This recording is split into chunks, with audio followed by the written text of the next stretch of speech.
Hello, everyone. Welcome to the third session of Contemporary Readings of Hegel with Ray Bracier. I'm going to pass the mic and camera to Ray to start the seminar. Go ahead, Ray. Hi, thanks, Mo. Okay, so, right, last week we discussed Hegel's introduction to his phenomenology. And now we're moving ahead. We're going to today, what I'd like to do is basically his discussion, his account of the phenomenology of sense certainty, which is the of natural consciousness in his account. And then we're going to leap directly to the transition to the self-consciousness. So we're going to basically try to introduce, the topic of sense certainty and Hegel's account of the dialectic that unfolds in this first stage of natural consciousness. And then we'll, unfortunately, we're going to have to skip over the subsequent stages of natural consciousness, which is his discussion of the thing and its properties, and then force and understanding, which ultimately all prepare the transition to self-consciousness. But we're going to have to very compressed accounts in order to try to get to where we ultimately want to get to. So there's there should be a handout up on screen, which is basically recapitulating the main, the crucial moves or the crucial kind of transitions in Hegel's account of natural consciousness as sense certainty. So all the now there's quite a lot of these on the handout, but I think that once we see once we see what's going on, hope it's not going to be necessary to read all of them, but just to focus on the crucial segment, which are highlighted. Okay, so now we know, once again, to recapitulate from last week's class, so the phenomenology is a science of the experience of consciousness. And according to Hegel, all consciousness is structured around the distinction between knowing and truth, or between the truth of the object as it is in itself, independently of its relation to consciousness, in which it is known by consciousness.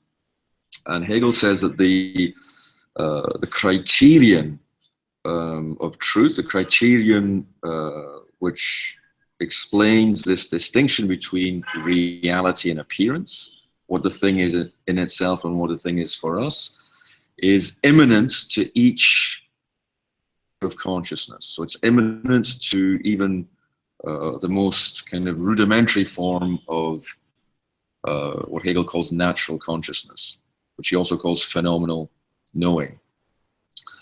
And as we discussed last week, he is not, rather than imposing a criterion of truth to, onto consciousness or onto experience, Hegel wants to show how each stage in consciousness, insofar as it's articulated around this, its own immanent distinction between these two moments, the moment of truth and the moment of knowledge, or the in itself and the for it.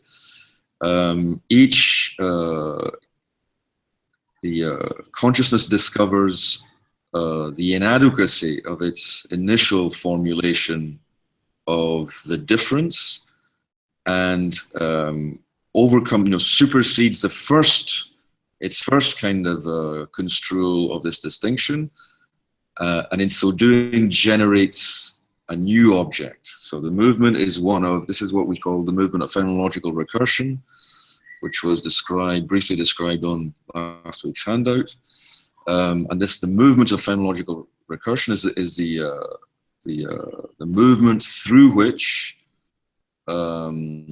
consciousness acquires or undergoes a transformation, not only in what it knows, but in its knowing of the object. As Hegel put it, it's not just what consciousness knows that changes, but the object of its knowing. So now we begin with what Hegel presents as the most rudimentary form of natural consciousness, and this is sense certainty. So sense certainty is immediate, the most immediate form of knowledge from the vantage point of the phenomenological observer. So Hegel writes, the knowledge or knowing which is at the start or is immediately our object, anything else but immediate knowledge itself, a knowledge of the immediate or of what simply is. So immediate knowledge is also a knowledge of the immediate. So and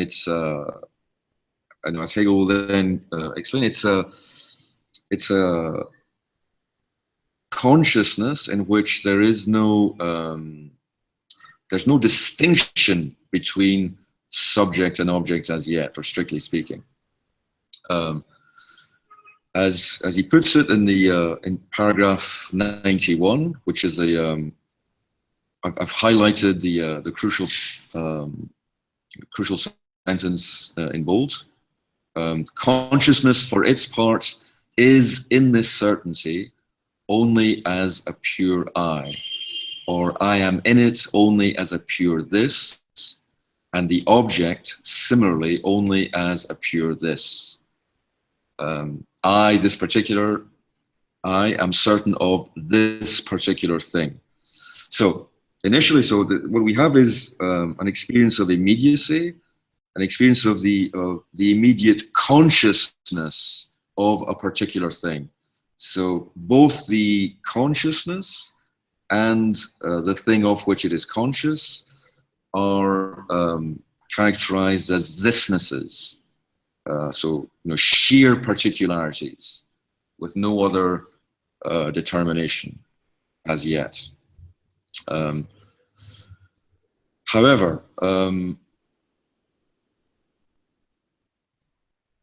immediately this, insofar as the consciousness is the experience of something, to be conscious, to be in Hegel's sense, is to make a distinction. It's to make it, all consciousness is structured around a distinction between what is for it and what is in itself. So already, even in sense certainty, this immediate consciousness, consciousness of the immediacy of this conscious state and this object, this kind of experienced object, splits into two poles. So as Hegel puts it, in sense certainty, this is from paragraph 92, in sense certainty, pure being at once splits up into what we have called the two thises. One this as I and the other this as object. And at this stage, so once this, so given that he thinks that to be conscious is to be conscious of something, he says it's to be conscious of the difference between, this, subjective, this experiencing subjectivity, and this thing that is being experienced. So even though sense certainty doesn't begin with any kind of, has no categorical determinations, it doesn't understand the object through any kind of attributes or properties or any other kind of conceptual characteristics, but rather it allegedly experiences it as an immediate being, this kind of indivisible ontological unity. Nevertheless, within this block of sheer immediacy, there is still a subject pole and an object pole, but at their most, the this is the kind of the minimal degree of distinction between these poles, between the subject and object pole. But then consciousness, in order to Hegel's account, consciousness must ask itself, what is the this? So this is the next movement in the dialectic in paragraph 95. If consciousness is conscious of an immediate something, well, so this implies if a this is a being, it has a kind of, it must have a quiddity. It must have some kind of whatness. It must be possible to characterize it in some way. But at this stage, we can't give it any richer determination than a differentiation in terms of indexicals. So we say this, what I am experiencing is that this here and now. So that this itself can be kind of decomposed into a this now and a this here. An immediacy in time, this now, and an immediacy in space, this here. And as Hegel puts it to the question, the problem is that any attempt to to specify or to say what this is here and now will immediately evolve some kind of determination or characterization which has a conceptual dimension which will bring in the universal, which re-invokes the universal. So for instance, as he puts it to the question, what is now? Let's say that one answers now is night. The point is that although that is true, when I say now is night or now is day, this claim has an absolute truth to it. The point is that the question, what it is that makes it true, is precisely something that goes beyond the brute particularity that is intended in saying that this is now or this is here. So in other words, Hegel is beginning to introduce a discrepancy between what is meant by saying this here or this now, and what he thinks the conditions for meaning, the conditions for any this being meaningful. So the next passage in paragraph 96, says in Hegel's own words that the now does indeed preserve itself, is not night. Equally, it preserves itself in face of the day that it now is, as something that also is not day. In other words, as a negative in general. So what he's saying very simply is that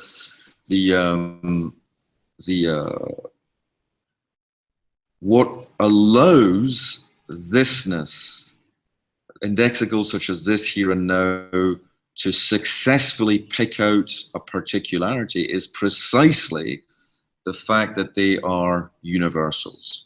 So in other words, the reason why it's always true, if you say this here and now, any claim articulated in terms of these indexicals will be true, but precisely because any indexed particularity of space or time can only be successfully indicated through the universality of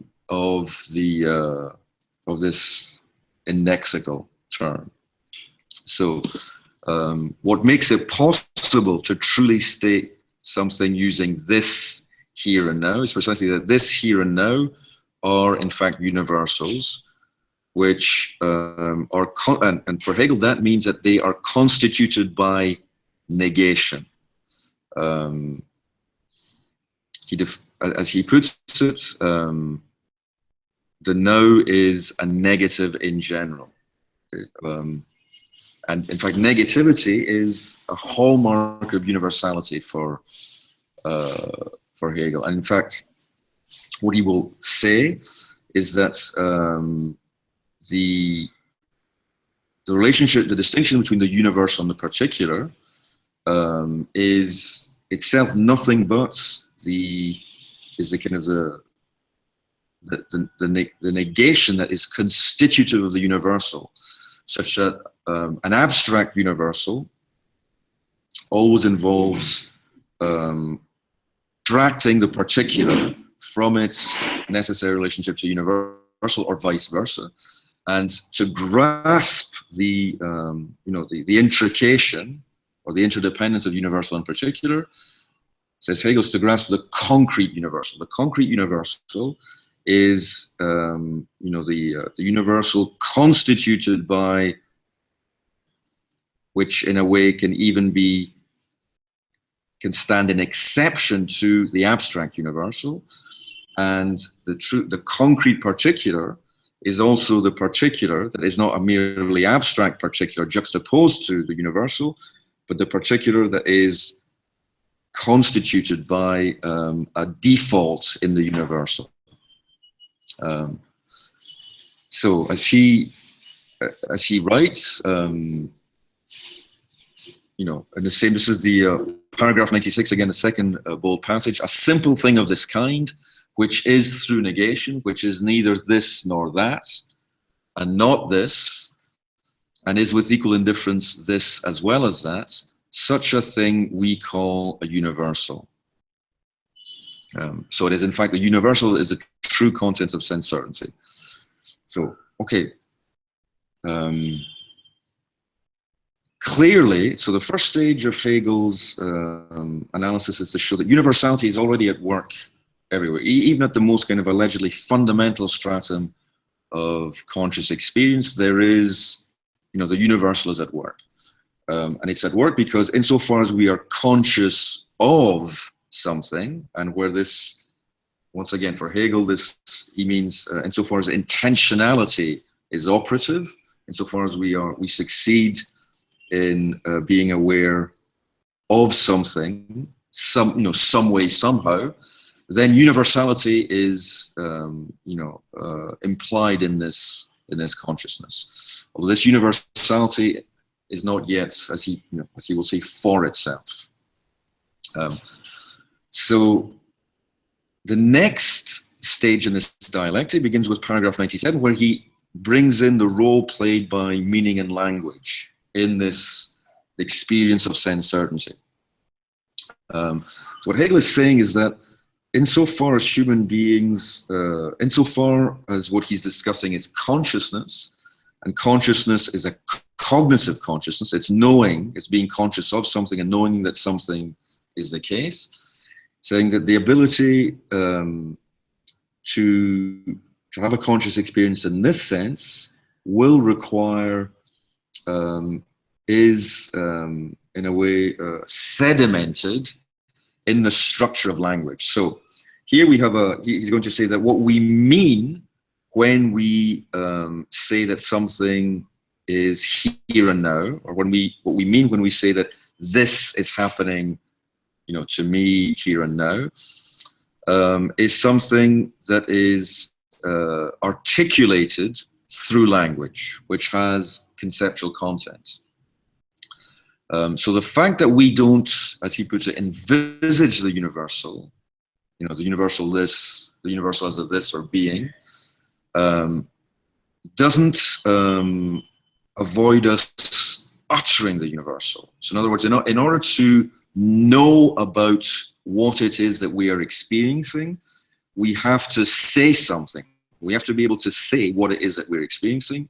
And as soon as we do this, as soon as we have recourse to language, we put the universal into, into play. The universal comes into play. Hence, Hegel will say, well, two things to note here. So that there is no meaning, there is no stratum of experience, of cognitive experience, which is intrinsically pre-linguistic. There is no non-conceptual awareness for Hegel. The ability to have an experience of something's being thus and so, is already implies the ability to say what it is that is the case, even if it's a this here now, and the ability to say what it is that we are experiencing will be mediated by linguistic conceptualization. So this is why he writes in paragraph 97, but language as we see is the more truthful. In it, we ourselves directly refute what we mean to say, and since the universal is the true content of sense certainty, and language expresses this true content alone, it is just not possible for us ever to say or express in words a sensuous being that we mean. So I think what he means here is that if we mean or intend a sensuous particularity, a kind of an absolute sensuous particularity, which would be, absolutely or unconditionally present to us, without any kind of, without any modicum of generality or universality, we would not be able to say it, okay? It would be effectively inexpressible. But his claim is not just that it's inexpressible. He's not going to say that, might be able to experience, absolute particularity, but we just can't express it in words. What he actually, I think, wants to show is that the appeal to an absolute particularity or absolute immediacy is itself, a kind of shadow cast by the necessary mediation of the universal. So in other words, the idea of an absolute thisness, a thisness which has no whatness, is just a shadow cast by this, the whatness. Sorry, I just have to... Sorry.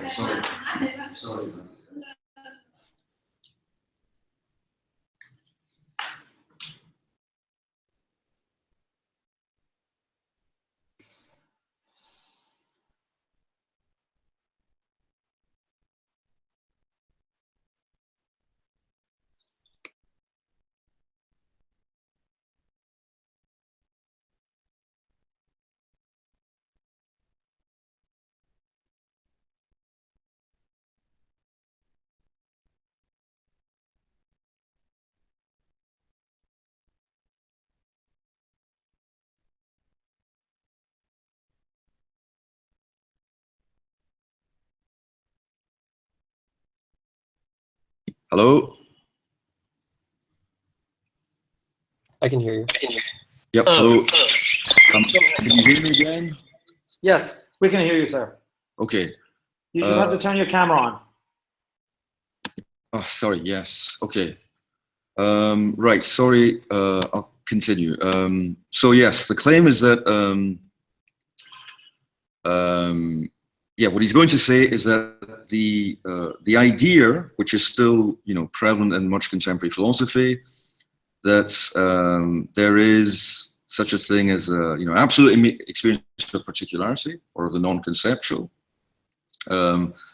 is itself can only be relies on the resources of conceptualization in order to be posited as this kind of unconceptualized residue. Ray, I'm sorry for interrupting you. Can you hear me? Yes. Could you please go back to the beginning of what you said right after you came back after your pause, because none of us heard that and you just jumped in abruptly, so we missed the beginning of what you said. Okay, so yes, I'm talking about paragraph 97 about meaning and language. So, Hegel, Hegel's point here is that the meaning of an indexical term such as this, here and now, in order for us to kind of successfully intend the particularity that we are experiencing, it has a conceptual content which is universal. Although if we want to say, which is to say, if we want to intend a sheer particularity which has no no generality whatsoever, has no kind of which is untainted by any kind of generic characteristic or predicate. In other words, a sheer thisness, a thisness without any suchness. In Aristotle, so Aristotle defined substance as a this such, a particularity, something that is a particular, a unique particular, which has some kind of generic attributes. It is somehow being. The attempt to decouple thisness from suchness or particularity from universality is a kind of fiction generated by the structure of universality as such. In other words, we wouldn't be able to, so in other words, language allows us to intend the particularity of which we are aware, or the particular object, the particularity which we are experiencing here and now, but only because it's already raised it up into the medium of the universal. So in other words, that what makes it meaningful to say this here now is precisely that this here now is the negation of any fixed or frozen moments of particularity.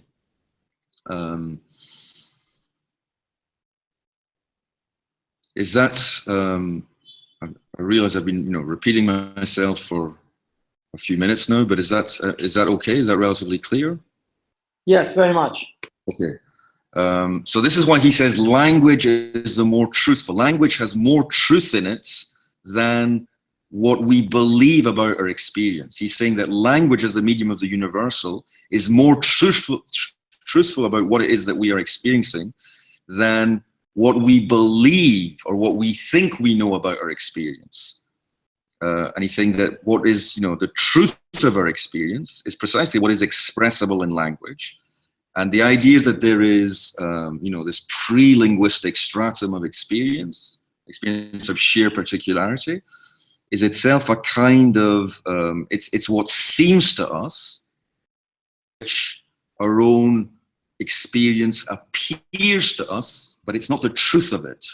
Okay, so in other words, there's a reality appearance distinction here once again, and the appearance of particularity as sheer absolute particularity is ultimately an appearance whose truth is that particularity is always as this such, always has a suchness to it. In other words, has a conceptually, articulable universality implied within it.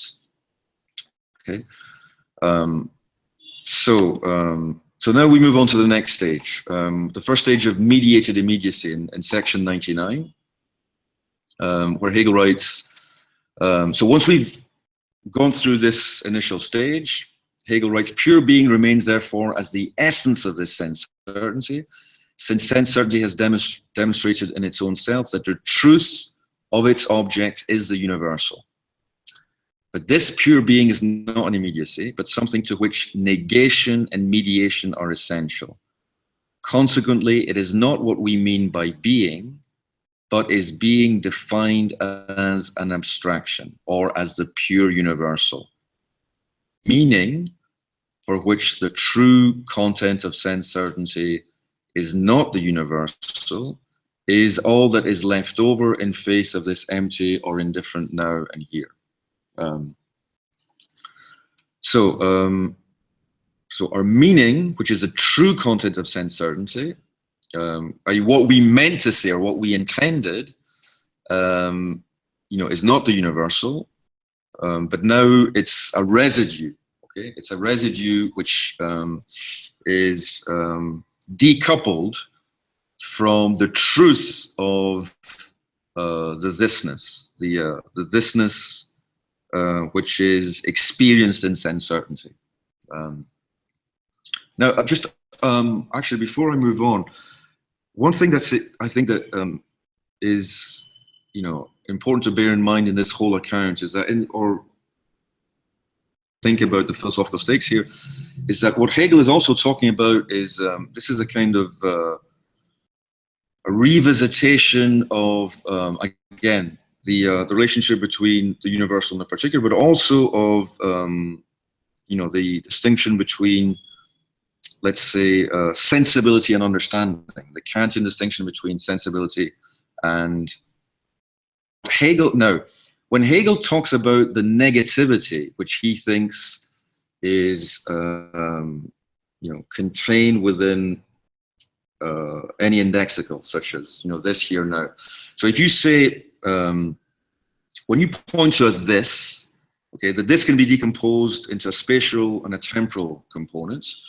So the now, any now that you utter will always kind of immediately, lapse into the past. It will become past. It will be superseded by the next now, okay, which will itself be superseded by another now. So in time, there's going to be a kind of, an interminable kind of supersession of this nows. But in space also, the spatial, this, if you say this here, this point in space, or this location, it will also be superseded by a change in location. So what he's actually, I think, getting to is that spatial temporal difference, our understanding or our awareness of spatial temporal difference, is conceptually determined. So that there is the differences in space, differences in temporal points or differences in spatial points, at least at the level of conscious experience, are necessarily treated by universal, and where the universal is that there is no pure point of space or of time that is somehow, that presents itself in conscious experience. What he's saying is that to be conscious of, this here or this now implies, to successfully intend this here and this now implies relation, which means that once again there is no substantiality to, there is no kind of dimension, ontological dimension of spatial temporal presence, which somehow precedes conceptualization. So I think this is the other thing to bear in mind here. So in other words, what he's saying is that sensibility does not present us with a pure experience of space or of time, which is then conceptualized, so which concepts are then applied. What he's saying is that even the most minimal awareness of a spatial temporal point, a spatial temporal instant, is already conceptual. So can I ask something?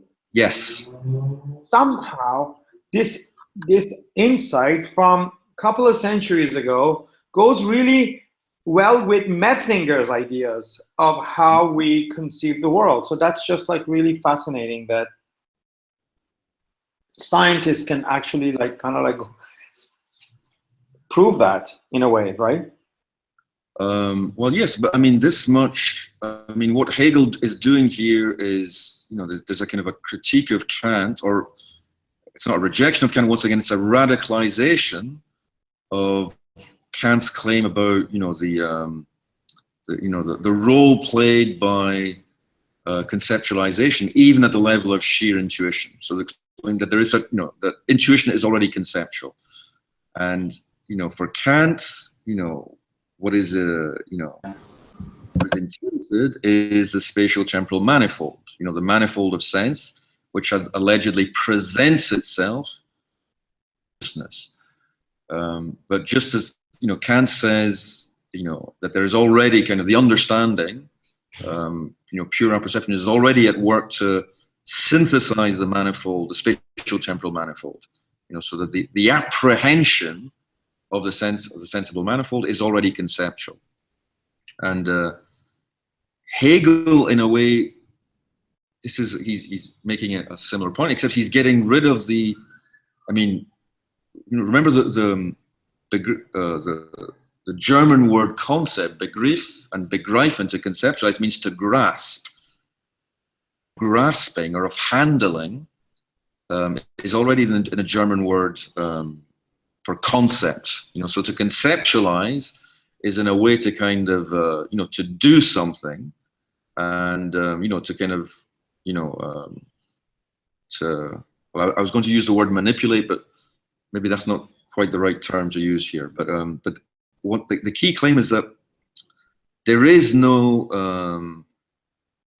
again, a critique of a metaphysics of particularity, which insists that spatial temporal differences are non-conceptual. And in fact, even critique says that the relationship, you know, between space and time and any particular spatial or temporal point is not conceptual, because Kant says all of space is contained at any point in space, and all of time is contained in any point of time, so that you don't have the relationship of subsumption.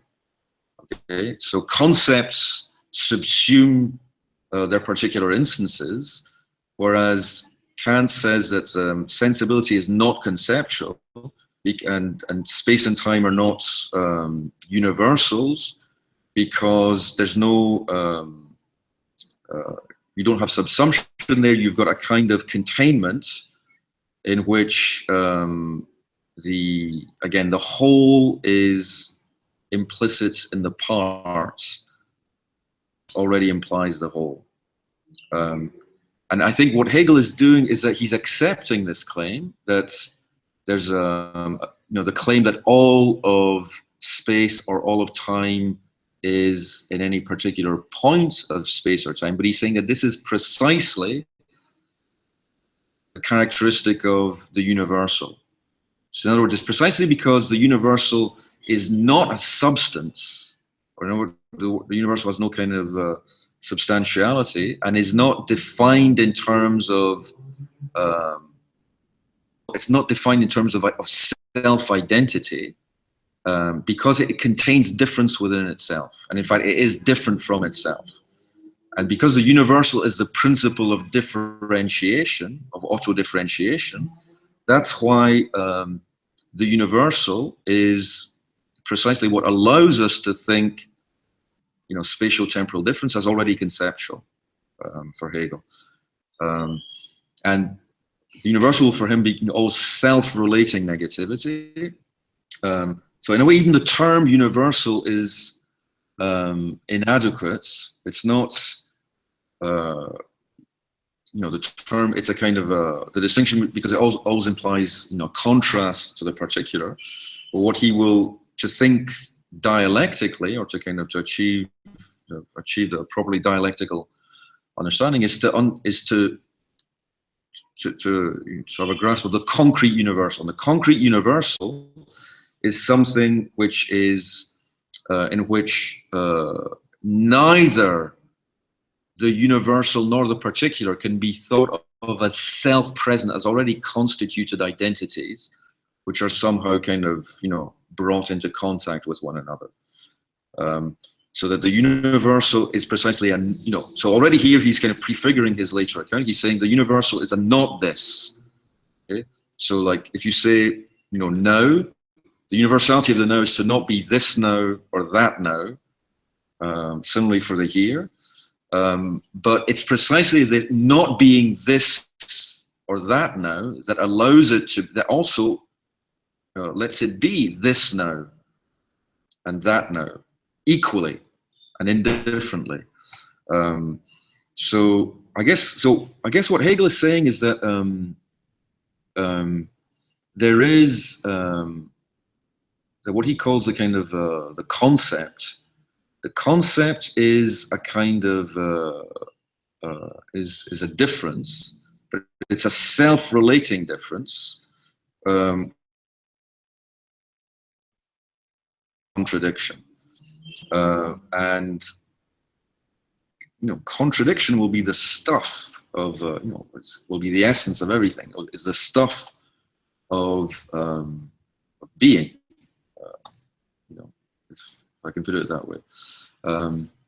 So can I ask a historical question?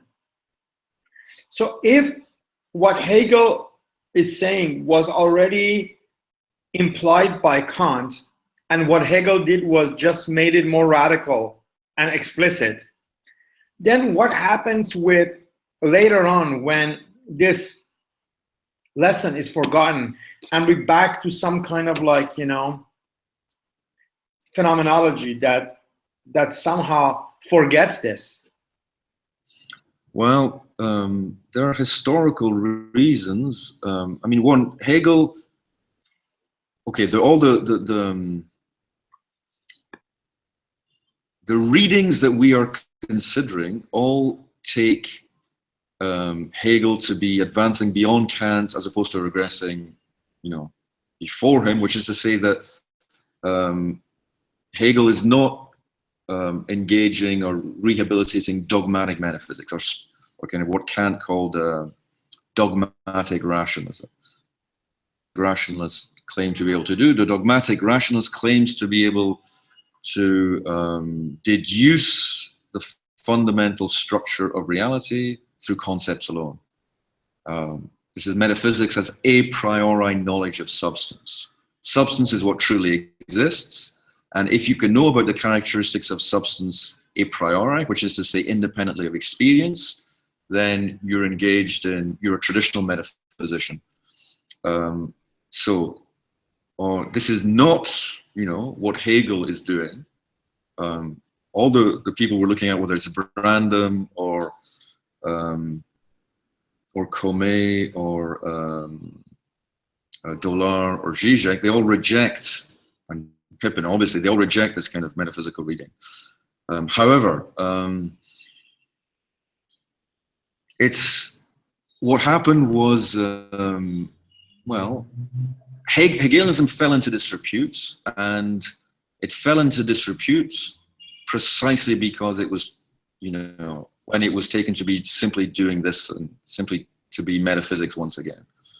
And because Hegel is such a difficult thinker, and his texts are so demanding, it was easier to make sense of him as, a kind of metaphysician after all, than as someone who, who has a critique of Kant, but yet has not physics. Because it's very difficult to understand how Hegel cannot be a metaphysician or cannot be a dogmatic metaphysician.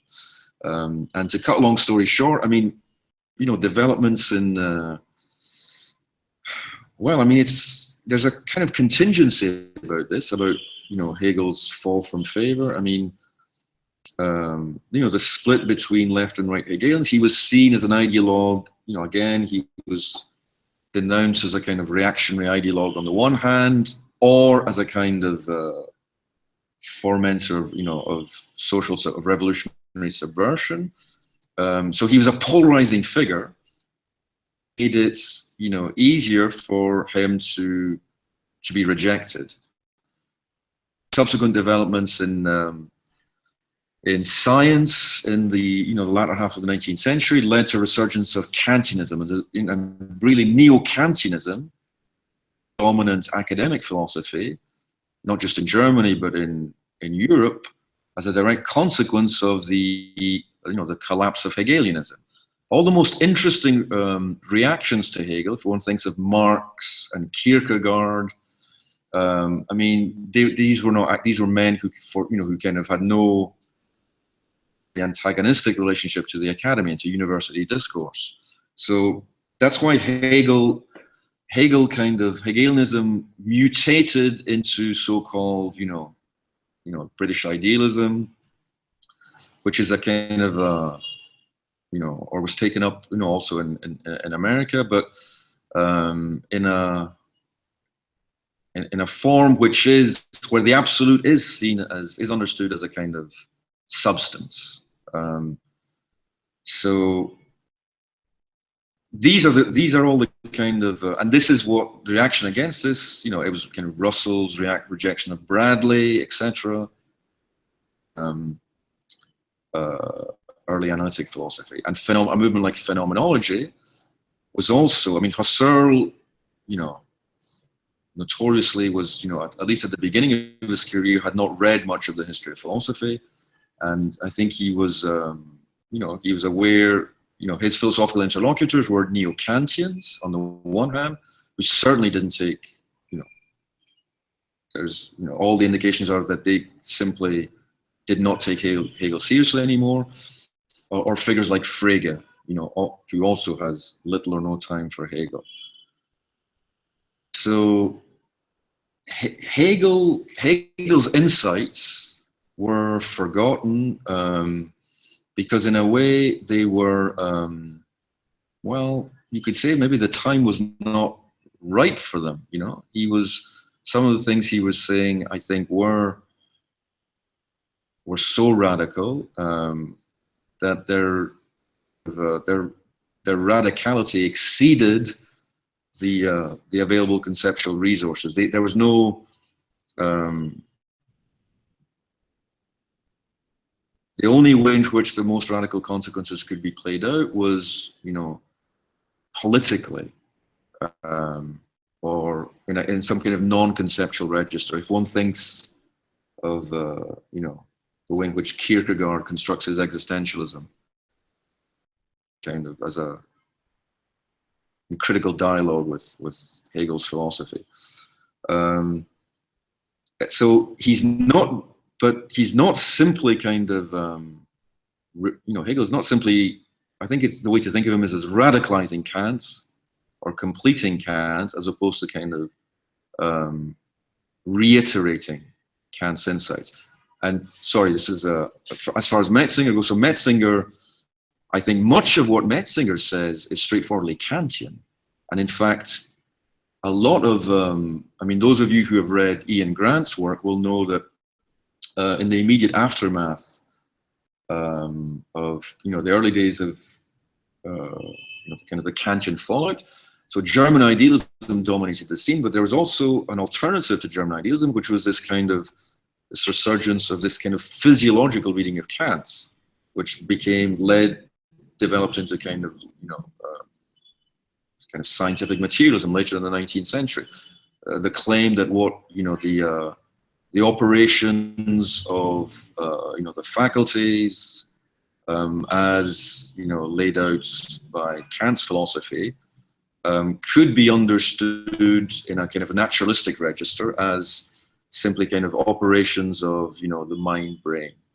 So there's already a kind of naturalistic reading of Kant in the early 19th century. But it didn't have, well, I think it had a subterranean influence, and its influence in, when naturalism became you know, a kind of a live philosophical option. So the real question is whether naturalism kind of whether these insights can be reframed in a naturalistic context, or whether they actually challenge the perhaps kind of residual metaphysical assumptions of contemporary naturalisms, to be asked. Thank you. I see lots of questions kind of coming up. We can take them if you will. I can help kind of facilitate that. Okay.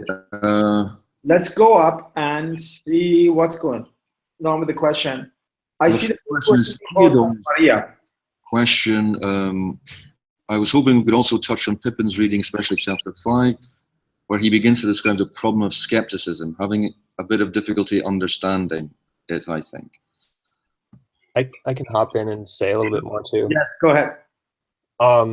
Pippin seems, at least in chapter 5, which is what I've been focusing on a lot, it seems like he's contrasting Hegel's absolute idealism to various types of skepticism, one of which he calls the robust realist skeptic.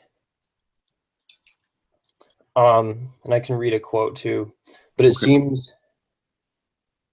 and then he even quotes an article called Realism versus Idealism by Joel Kupperman.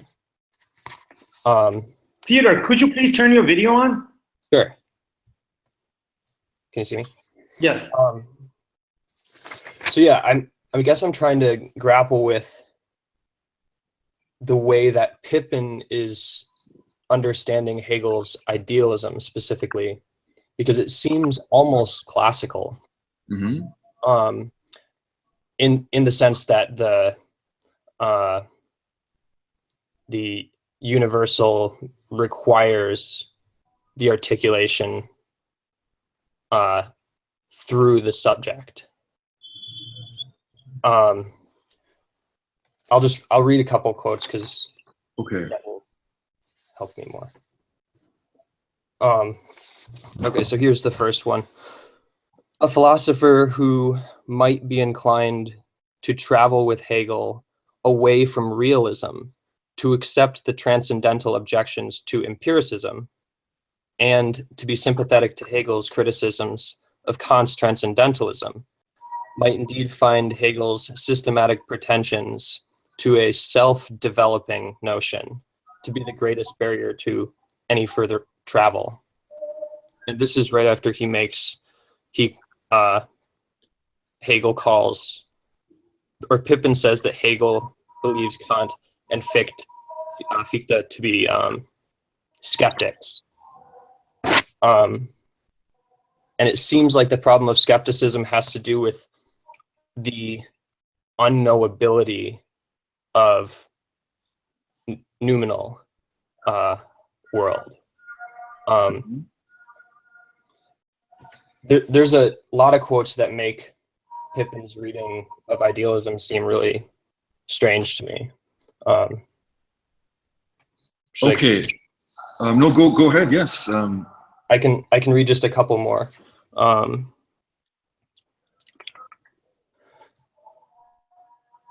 Okay, so let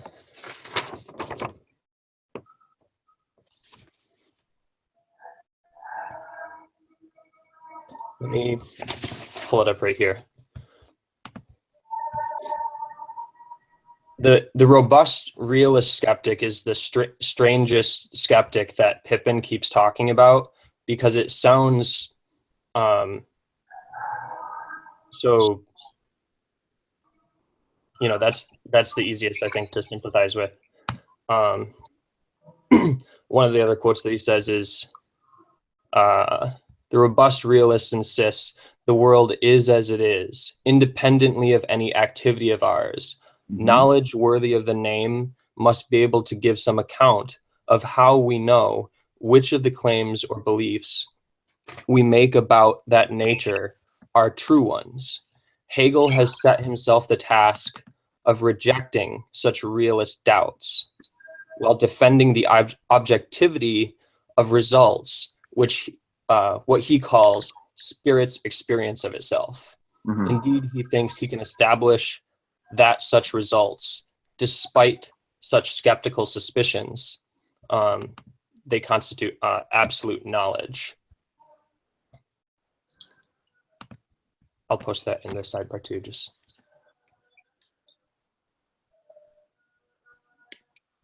And then one more quote and then I'll stop.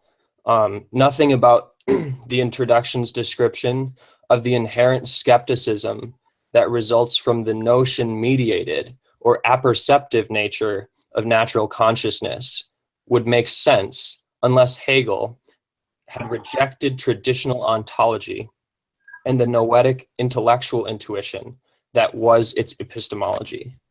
I'll put that here too. Okay. Right. Yes. No, I remember those passages from Pippin. And okay, thing is that what Pippin is saying is that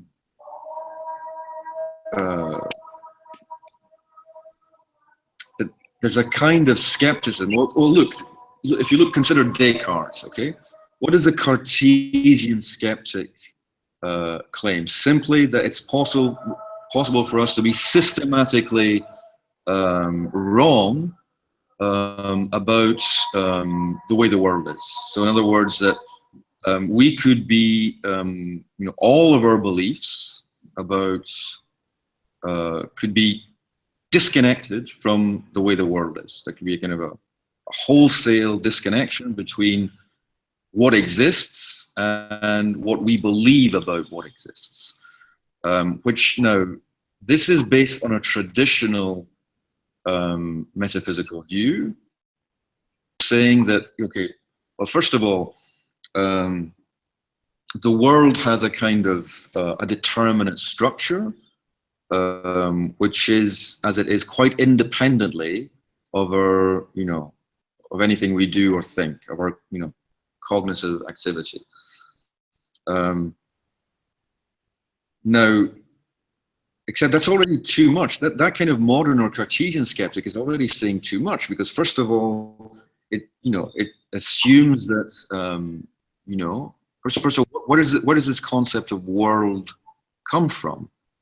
So in other words, this kind of there's a dogmatic residue in this kind of allegedly robust realism. Realism is a claim that they're about a mind-independent world, which has a determinate structure, okay?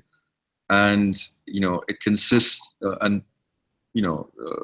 world, as it exists in itself, consists of substance, okay?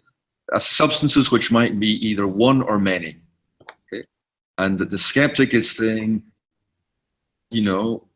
we believe that the world contains many, different individual substances, but maybe there's only one big substance, or vice versa. You could say that, what appears that even the substances that we take to be individuals are in fact not individuals at all. But kind of, there's an assumption here that, something exists and it has a certain kind of structure. And, so the first Hegelian point is, what do you mean when you talk about a world, or when you talk about existence, or when you talk about being? And these terms are metaphysically, loaded. If you, Hegel's point is that, the more radical and the more kind of rigorous kind of skepticism is precisely, refrains from making any such claims. It suspends judgment about whether or not there is a world.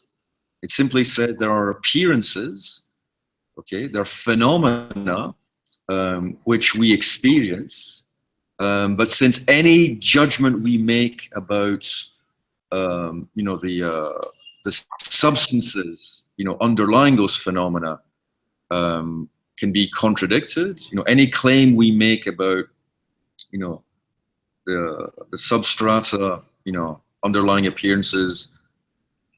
We have to suspend judgment and simply remain at the level of appearances and simply describe appearances. And that is, a kind of phenomenalism, where you say that, there are appearances, but, we have no way of, knowing about what may or may not underlie these appearances. The trouble with phenomenalism, however, has a difficulty because, there's a kind of, if you think of a Berkeleyan, immaterialism. So Berkeley accepts one side of the story. He says, the inference from, phenomena or ideas to material substances as their causes is always invalid. So, there are just, and there are minds which, experience these appearances.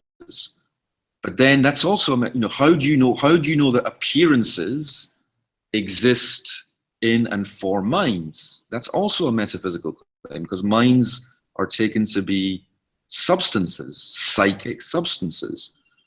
So the radical Pyrrhonian skepticism avoids both, says both the inference to the reality of material substance is unwarranted, but also the inference to the reality of psychic substance is unwarranted.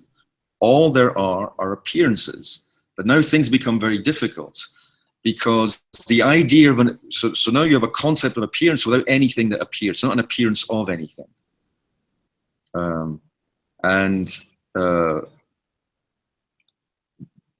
The claim, I think the difficulty then is on what, the claim is that it's possible to identify, this kind of wholesale suspension of judgment assumes that it's possible to identify a stratum of pure appearance, a layer of experience which is uncontaminated by judgment, which doesn't involve any judgment about things being thus and so.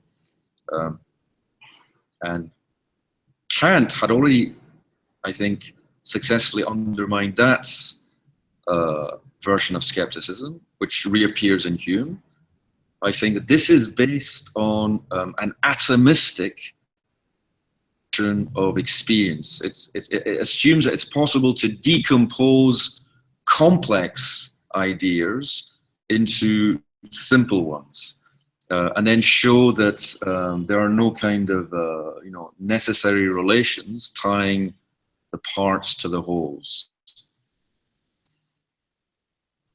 But once again, you're smuggling in, it seems that every claim you make about what it is, about the content of experience, or even about the content of appearance, about what it is that experience, involves a claim that goes beyond what you what is allegedly just given in the appearance as such. So in other words, there is no vocabulary that is purely descriptive, that describes appearances without, smuggling in any other kind of preconception about the content, the characteristics, or the structure of these appearances.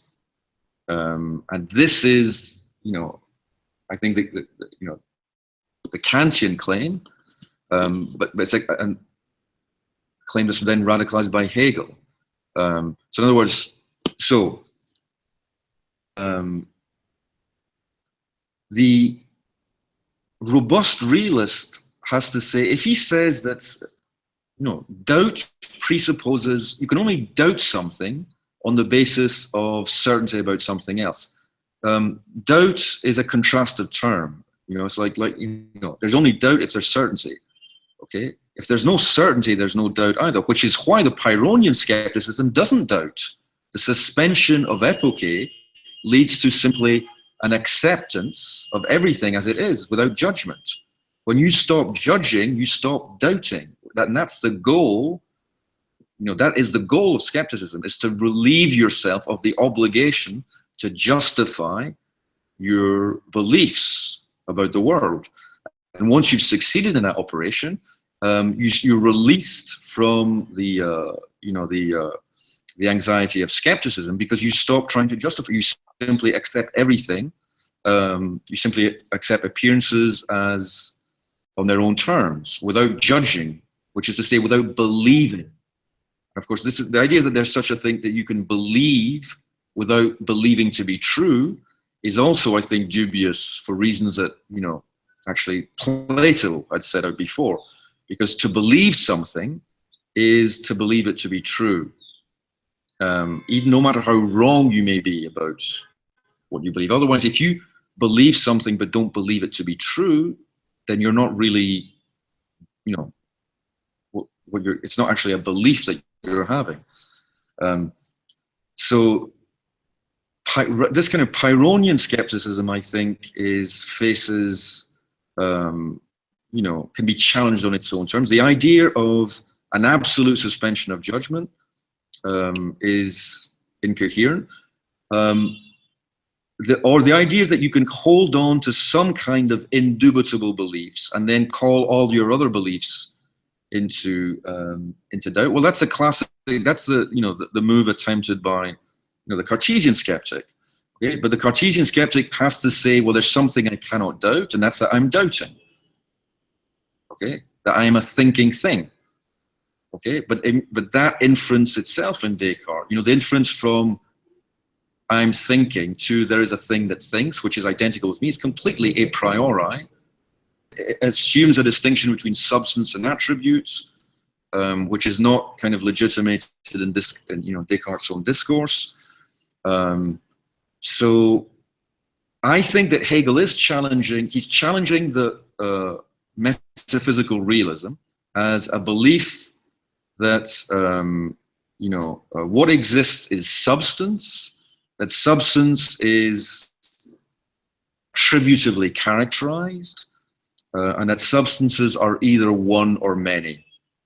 It assumes something about what it means for something to be, and then whether it tries to, whether it casts doubt on the reality of material substance or the reality in the name of psychic substance or vice versa, the very act of skepticism, the very position of the skeptic is anchored in a dogmatic presupposition that, he or she will not, cannot kind of justify.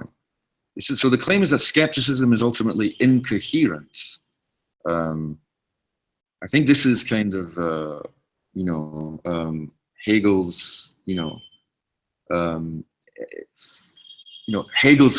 Hegel's kind of refutation. And remember, he's addressing the transcendental skeptic. Remember the issue of the problem of the criterion that we discussed last week. Well, this is really what's introduction to the phenomenology, where Hegel is saying that he's not going to begin by proposing a criterion for distinguishing between reality and appearance, or truth and falsity, but he will show how consciousness learns, how consciousness cannot be conscious without such a criterion, but can eventually, educate itself by experiencing the, the unsatisfactoriness of each successive criterion that it tries to formulate. And that's the process of the phenomenology. And it's in this regard, I think that Hegel is, I would go so far as to say that he is,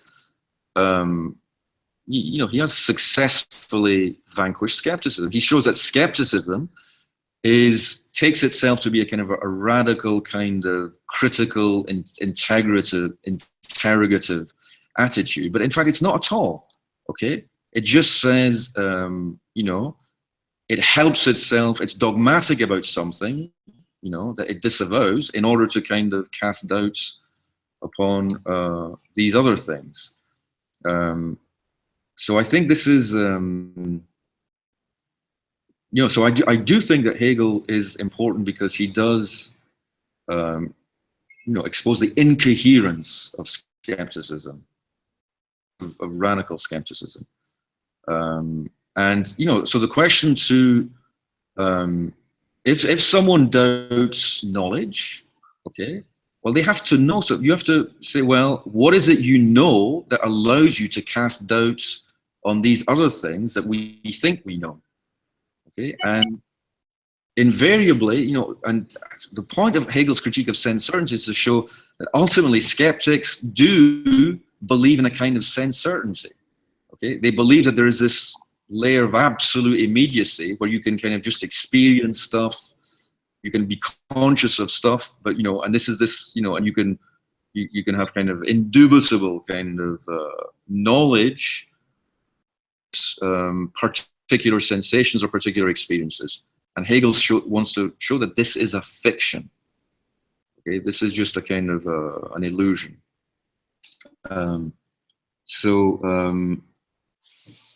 This is why, so it's one thing. So, skepticism about Hegel's own program. Okay, well, but if you think Reid takes the introduction to the phenomenology seriously, then at no point, it seems that, when he talks about, substance becoming subject,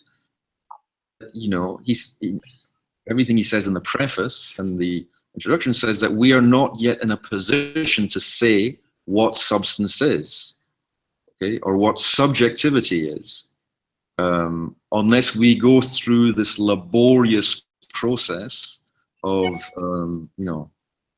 cognition.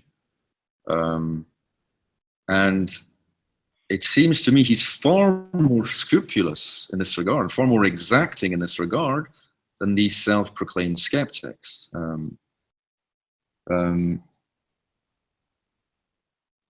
also, I think there's a misunderstanding of what Hegel claims by absolute knowledge. The misunderstanding is that what Hegel, absolute knowledge is somehow definitive and irrevocable, and it's a point at which knowledge itself becomes, is definitive and terminal and accomplished. And I actually, we're going to look at this, but I think that is a complete misunderstanding of what Hegel means by absolute knowledge.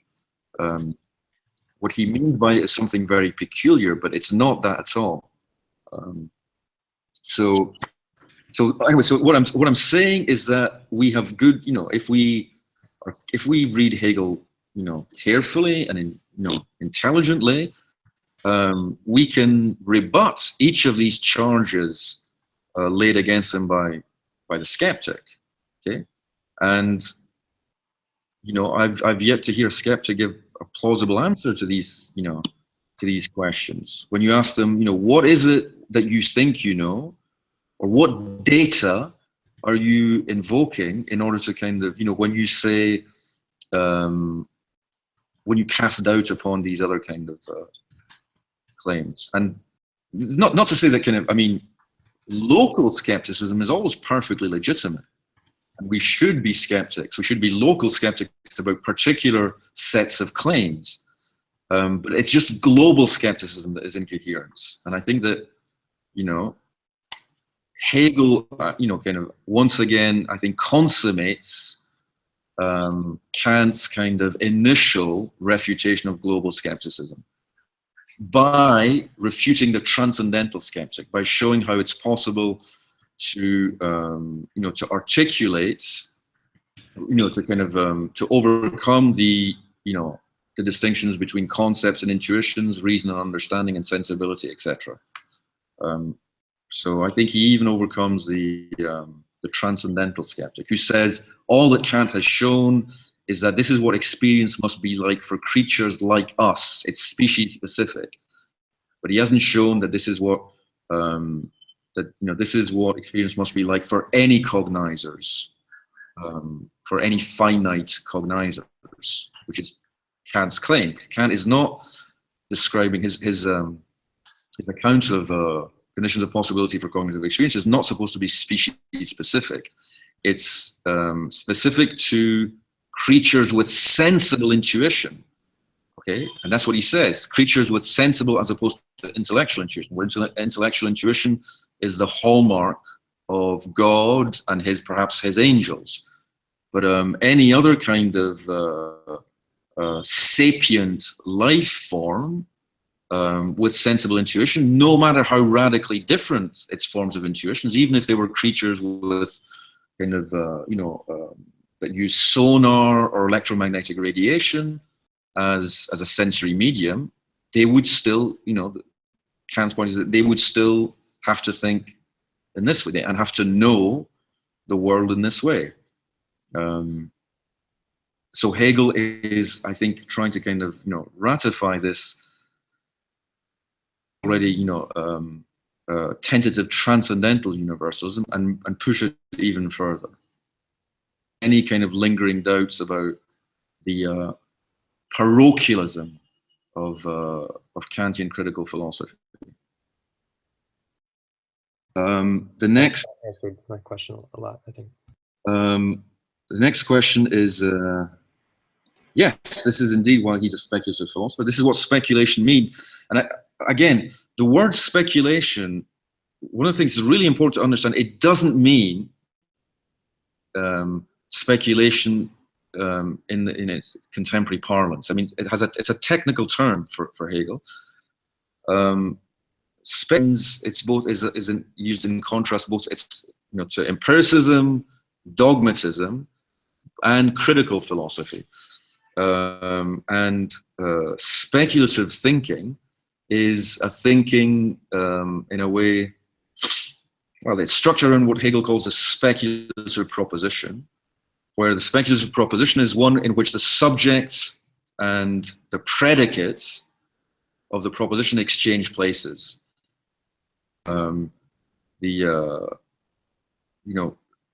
Such that the kind of, the subject eventually becomes a predicate and the predicate becomes a subject. And this involves a kind of, the ability to kind of withstand, to think in terms of contradiction. And it doesn't just mean thinking beyond the bounds of experience as delimited by Kant. Kant uses the term speculative in the sense, he says, speculative is when you use ideas, when you think, ideas which only have a regulative usage are employed, in a constitutive register. That's what, Kant calls speculative. And I think Hegel appropriates the word speculative through his critique of Kant when he shows that being constitutive and regulative breaks down, but it breaks down not to yield knowledge of the supersensible, collapse a distinction between the sensible and the supersensible. Because remember, what is speculative for Kant is, what would be, is knowledge of the supersensible, what lies beyond the bounds of possible experience. And Hegel says that there is nothing beyond the bounds of possible experience. That's one of the things he's doing. He's saying that, the distinction between phenomena and noumena is itself a kind of a metaphysical relic. There is nothing in principle that lies beyond the bounds of experience. Once it is understood that experience is a conceptual construction through and through.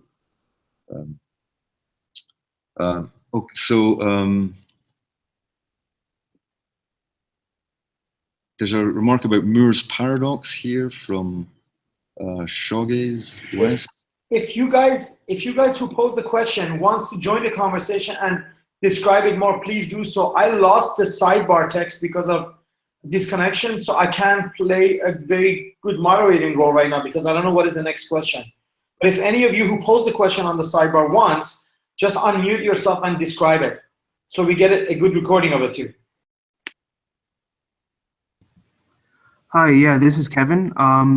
Earlier I had a question. It was erased for me as well. But it seemed to me that... Kevin, can you turn your video on? Yeah, sure.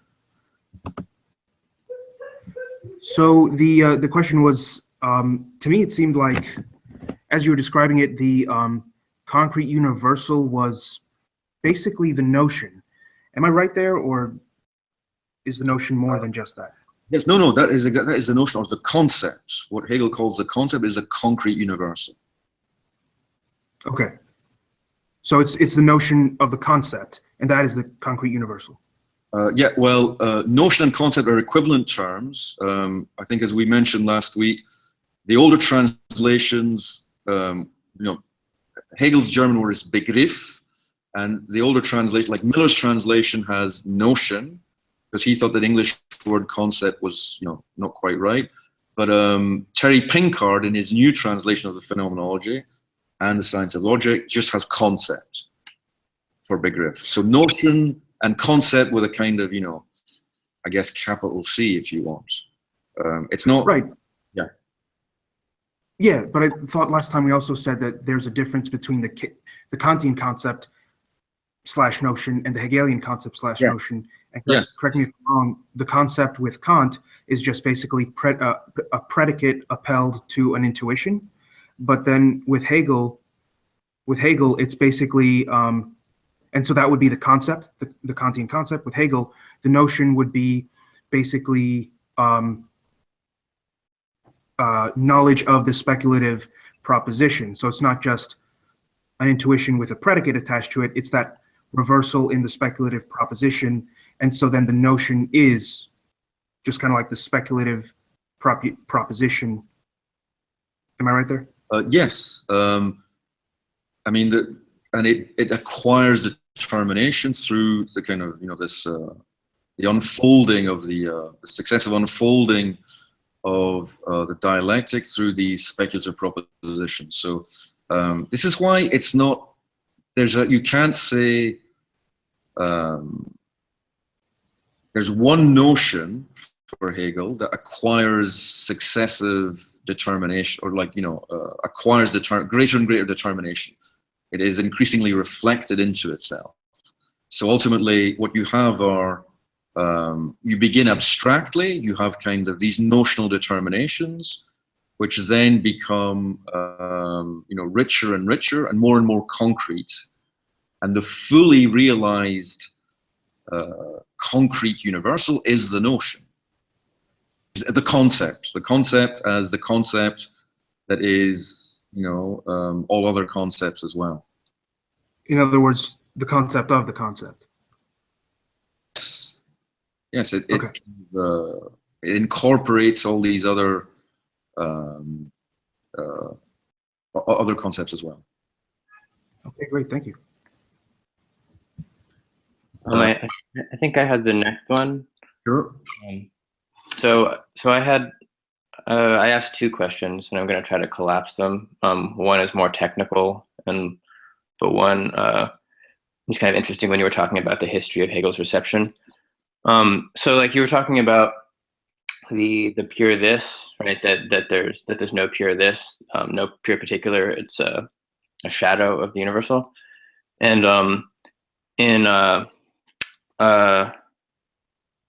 so in the absolute freedom and terror chapter, he talks about how finally there is kind of a pure particular, which is the actual self-consciousness as it stands against the negative of the pure universal,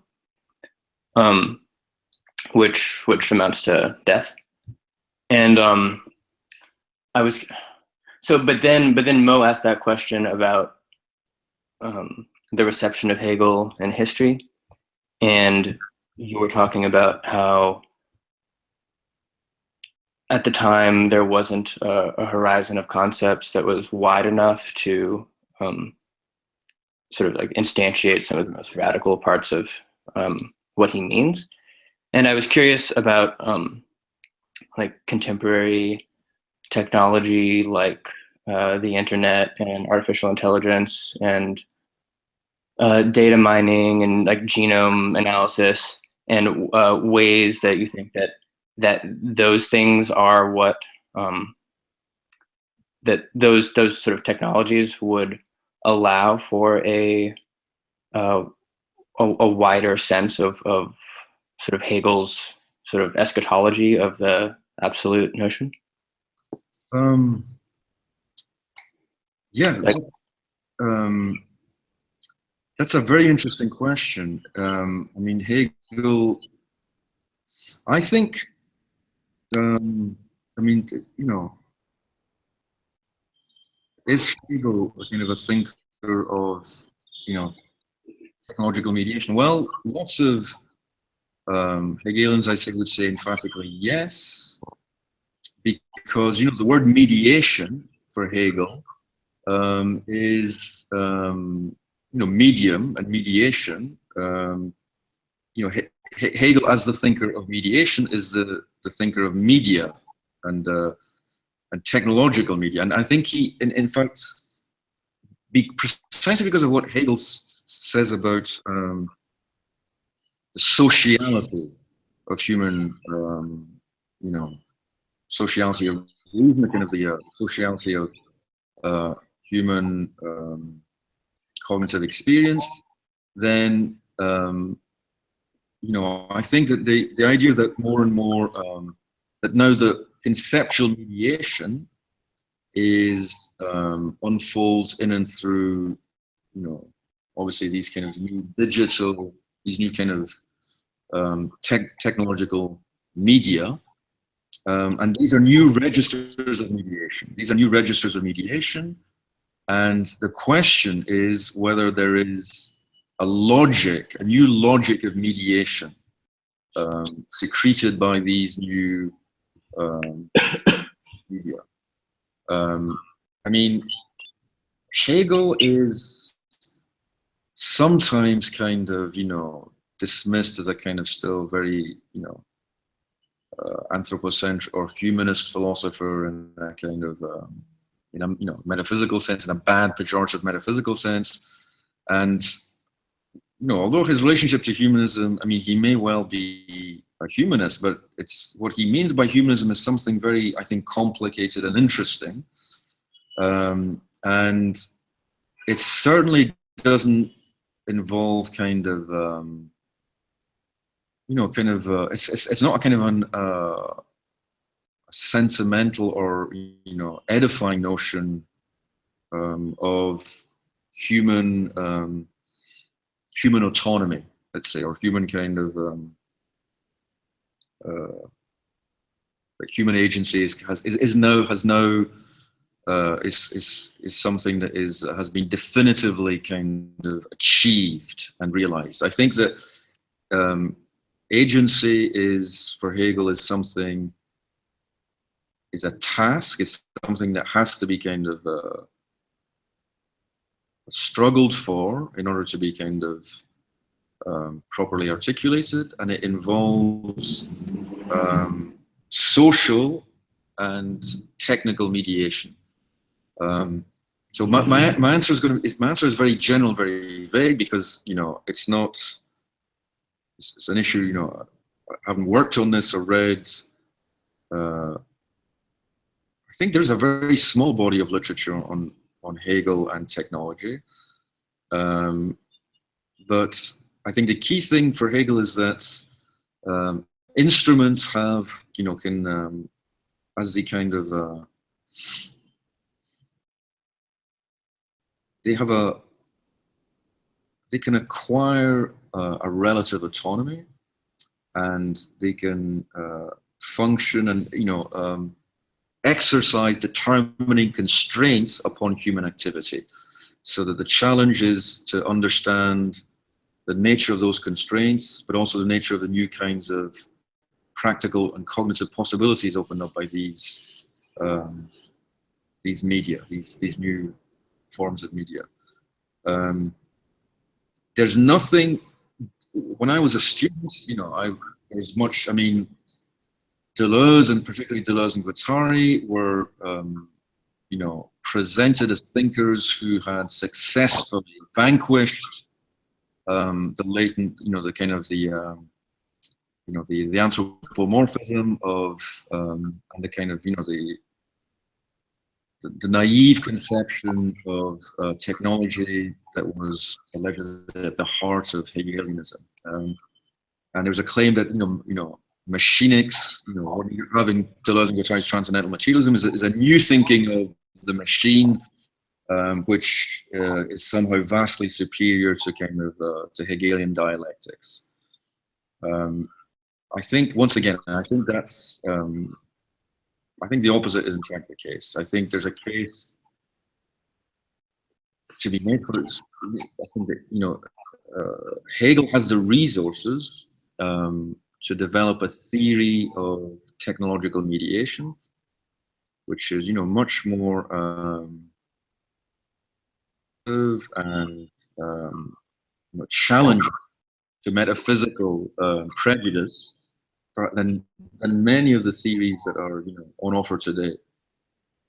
Metaphysical in all these kind of different ways.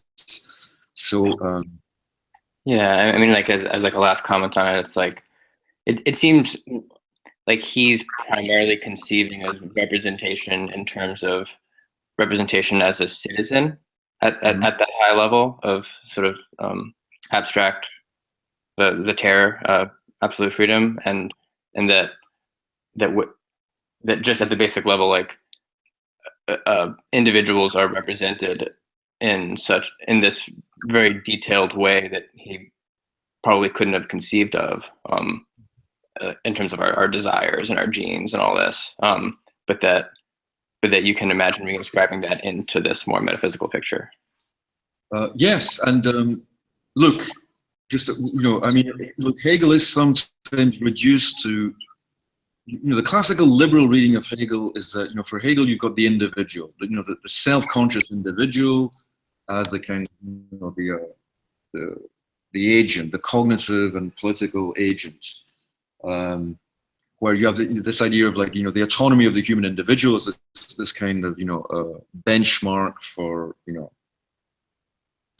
I think that is because once again that is a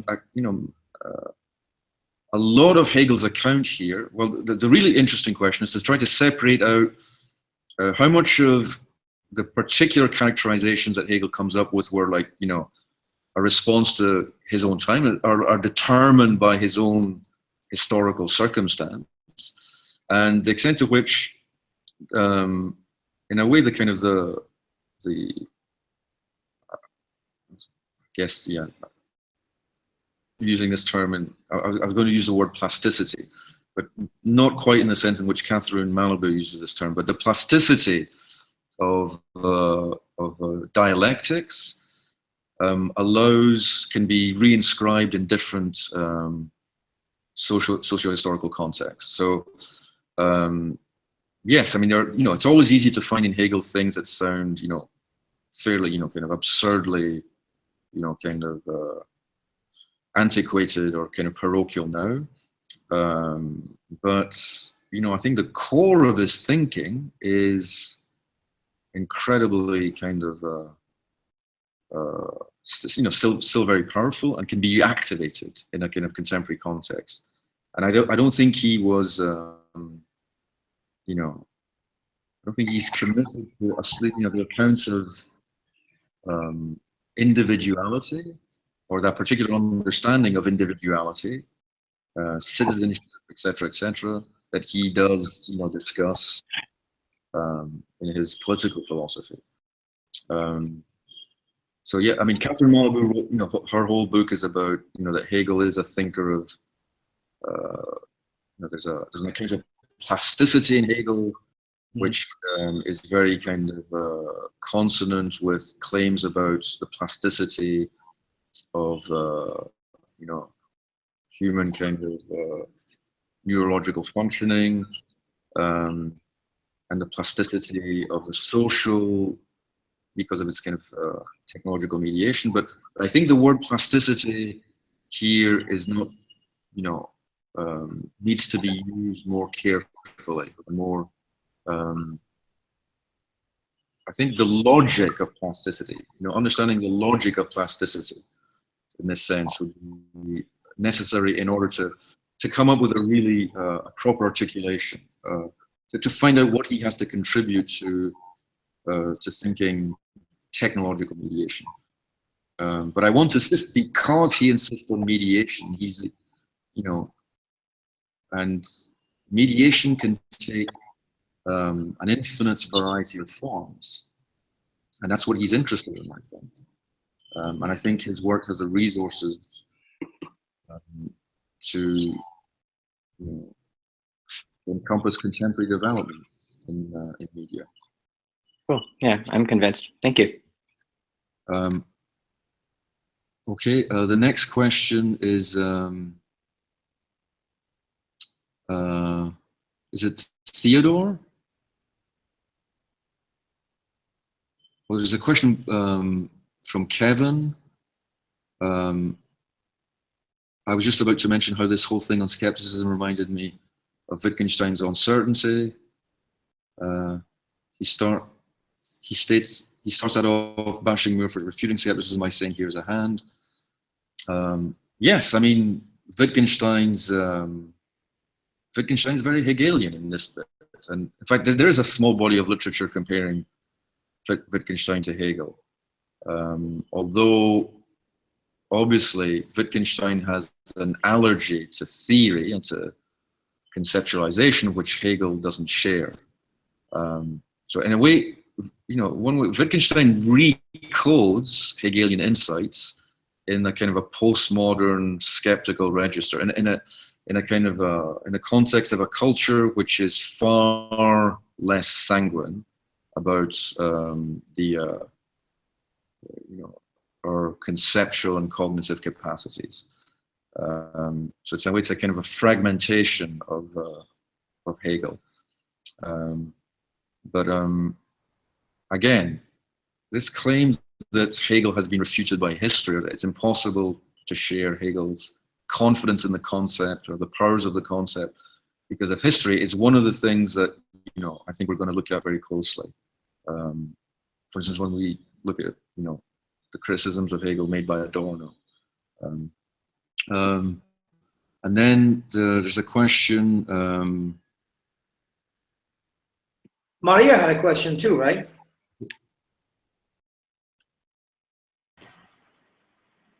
Yeah. Mine's next.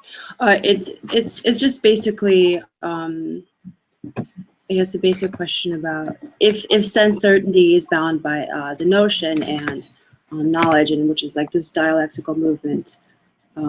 Does the other side sense itself like concrete sense? Would Hegel say that also would develop or dialectically or historically in any way, as in like evolution or like something more material? You mean the would what develop? Sensing, like human sensing. Yes. Would that be part of the development, or is that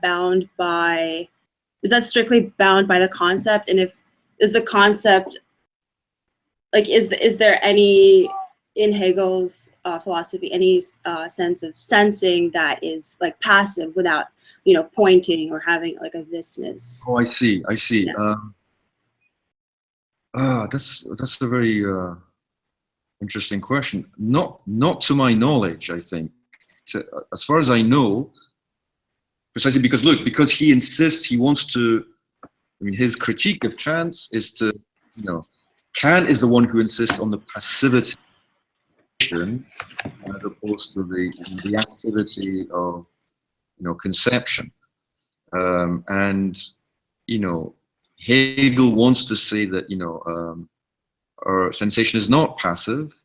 It's already kind of active. It's already actively conceptualizing, even if this conceptualization is disavowed or kind of repressed by consciousness. And I think that is his claim, is that there is no. I think we have to distinguish between between the natural and the normative meanings of the term, like sensing or sensation. So now you can have a kind of an understanding of sensation in purely kind of neurophysiological terms, as just a kind of a natural phenomenon. And so obviously our sensory capacities, we share them with lots of or primate cousins and lots of other animals.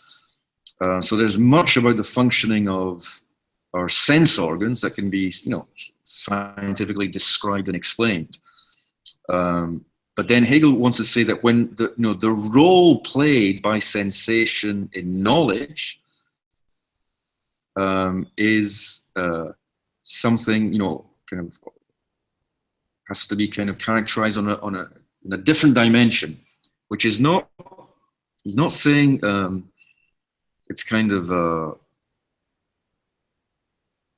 there's anything mysterious about it, but he's saying that, at the level of our conscious experience, even at the level of what he calls natural consciousness, then, what we sense, how we sense is already conceptually is active.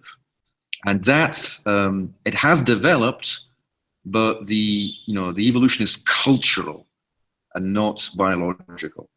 So in a way, Hegel doesn't deny that, he doesn't deny our biological kind of inheritance, but he's just saying that once it becomes culturally, culturally overcoded, says you can't you can't simply translate biological functioning into cognitive function. There's no shortcut from biological function to cognitive function, because all cognitive function is mediated by social and historical factors. And it's active because of that. It's active. So what's going on when we sense, whether we're seeing or hearing or even tasting or smelling, he's saying all of that, all of these. There's a I guess that there's a very kind of almost indiscernible points of articulation. Conceptualization is always already in play. However,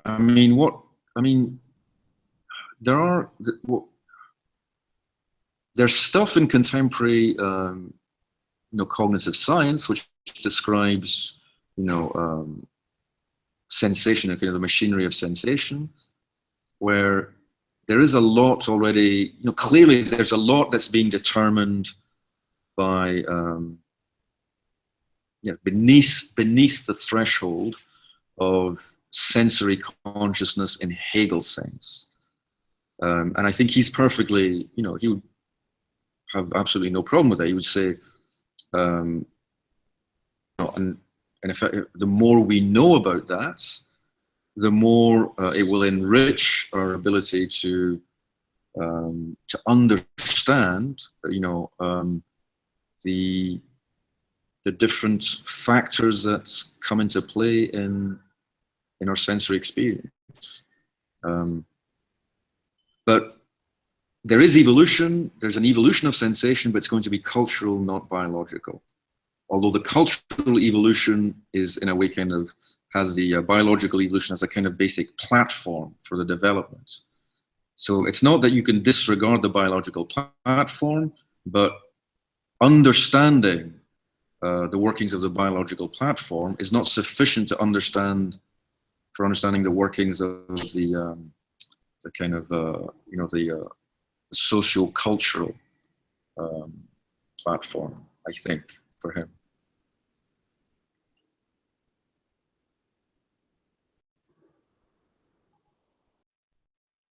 So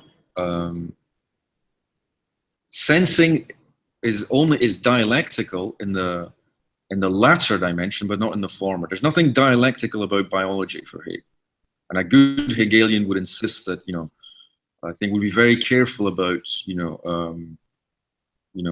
injecting dialectical developments, the biophysical domain. And this is where I think, although some Hegelians want to do that, but then I think if you do that, you end up in very dangerous neo-Aristotelian territory, which again is leads to the bad or the kind of the objectionable metaphysical reading of Hegel.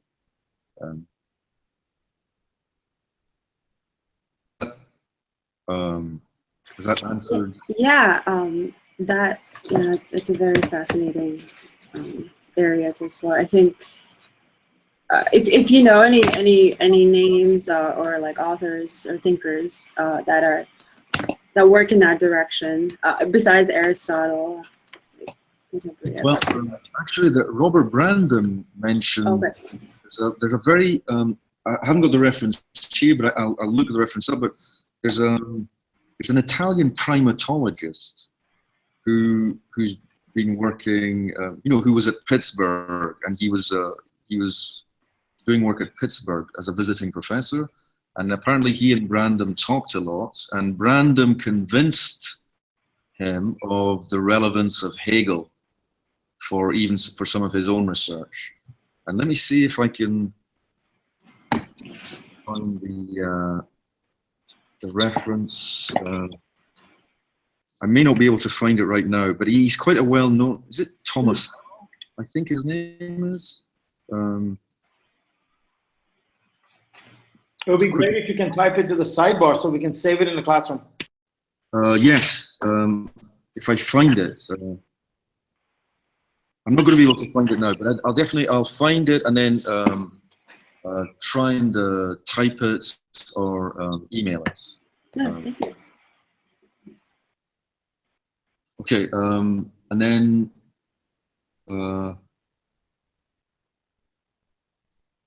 so then Theodore is next, I think. So Theodore asks, culturally enforced self-consciousness is becoming very mysterious again all of a sudden. Decision-making agency especially. If someone else wants to ask a question too, that's fine, because I asked a question earlier. I have a question. Mm-hmm.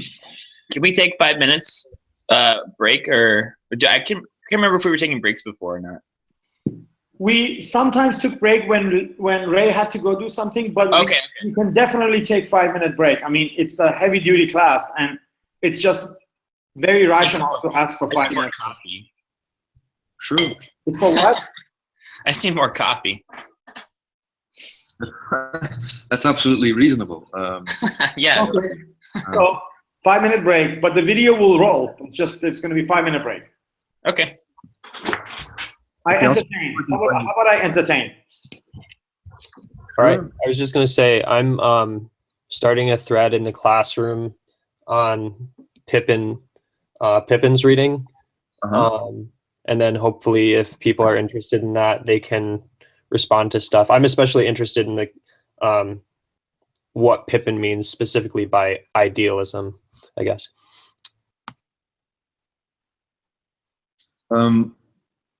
Well, Hegel Hegel says that Pippen says the primacy. It's a primacy of apperception. He says that Hegel's idealism develops out of Kant's idealism, insofar as it insists on the fundamental generative role played by the transcendental unity of apperception. So Hegel's idealism, and that's this claim that pure apperception is the claim that the I think must accompany all my representations, which means that first of all that anything that is presented to me in experience is taken by me in a certain way. It's conceptually constituted, and the way in which I take that phenomenon is susceptible of justification. So if I say any perceptual claim I make about the world is made on the basis of conceptual understanding, conceptual understanding is always subject to further legitimation. And that's what he means about self-consciousness. So self-consciousness, apperception is self-consciousness, not in the sense of being a consciousness of consciousness. It's not a two-term relation. Self-consciousness is not a relation between a first consciousness and a second consciousness. It's a claim that to be conscious of anything, implicit in every consciousness, there is a self-consciousness, which is the ability to justify the claim I make about the world, insofar as that claim is conceptually determined. And all the concepts I use must be, are susceptible of further rationalization. And so it means that, it means simply that that there's no dimension of experience, or there's no dimension of our relationship to the world that is not somehow conceptually mediated. I think that's the kind of the definition of idealism that that Pippin is working with. And he juxtaposes this to a metaphysical idealism, which claims that the world, that what truly exists is mind, or some kind of psychic substance, which somehow finds expression in particular minds. So that's the kind of the metaphysical reading, the metaphysical understanding of idealism, which he thinks Hegel rejects. It's about whether or not you think of mind as a substance or as a kind of reflexive self-relation, which cannot be substantialized.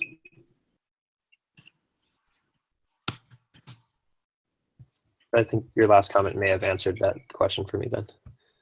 But I just posted in the sidebar, why wouldn't then material or objective reality, or what Hegel calls truth, be the driving motivational factor in the revision of concepts instead of, because it's do you know what I mean? Well, it is, but the point would be that any material instance you invoke is going to be conceptually characterized. So when he talks about the word concept, it's like Kant's claim. I think Kant is often misunderstood. When Kant says, what is Kant's kind of idealism? It's the claim that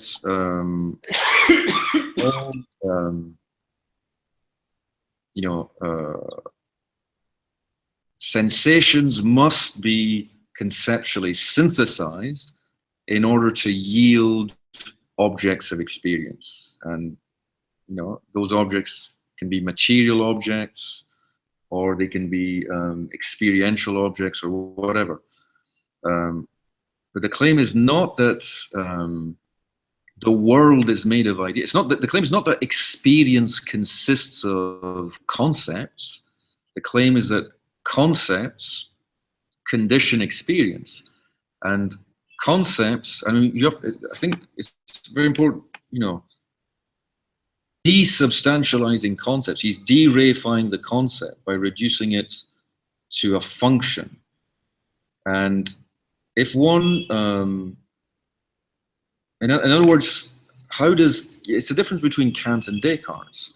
Descartes thinks that minds are things, are immaterial substances, and thinking is the activity executed. So thinking is what minds do, but minds are things. They're things that think. Kant's radical break, and so I think it's the difficulty of this thought is underestimated, is that a mind is not a thing, and a concept is not a thing either. There is nothing in the world that corresponds to a mind or a concept. It's a kind of conceptual. Well, I was going to say it's a kind of category error.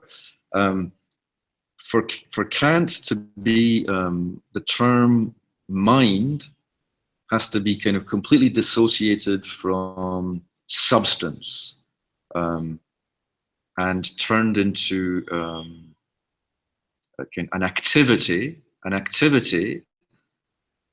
whose material substratum could well be, I mean, Kant never denies that the thing that thinks could be either one nervous system or a kind of a conglomeration, a multiplicity of nervous systems. And this is something that Sellers takes up in particular. But to look for a kind of a material, to try to think that the contrast is between the ideal and the kind of, you know, the real or the material, is, I think that's kind of, I mean, that language, that vocabulary was introduced, you know, after Kant, but I think it's kind of, it's misleading. It's misleading and very,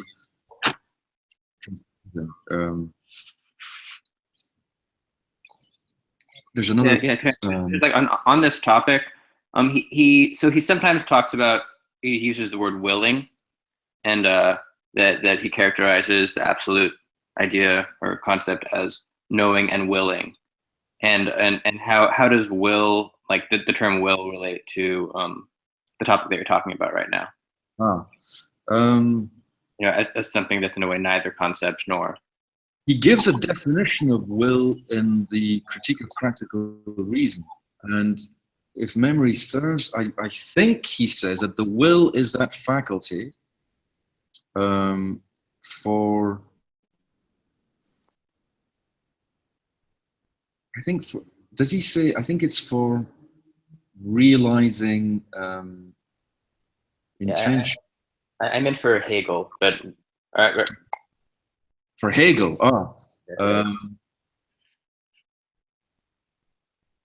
for Hegel. I'm thinking of, I was reading the passage on absolute freedom and terror right before this class, so that's kind of more fresh on my mind. And he keeps talking about the absolute self-consciousness as knowing and willing. That there's this willing epithet, which I was curious about. It may have been unpacked more somewhere in a passage that we didn't read or I haven't read yet.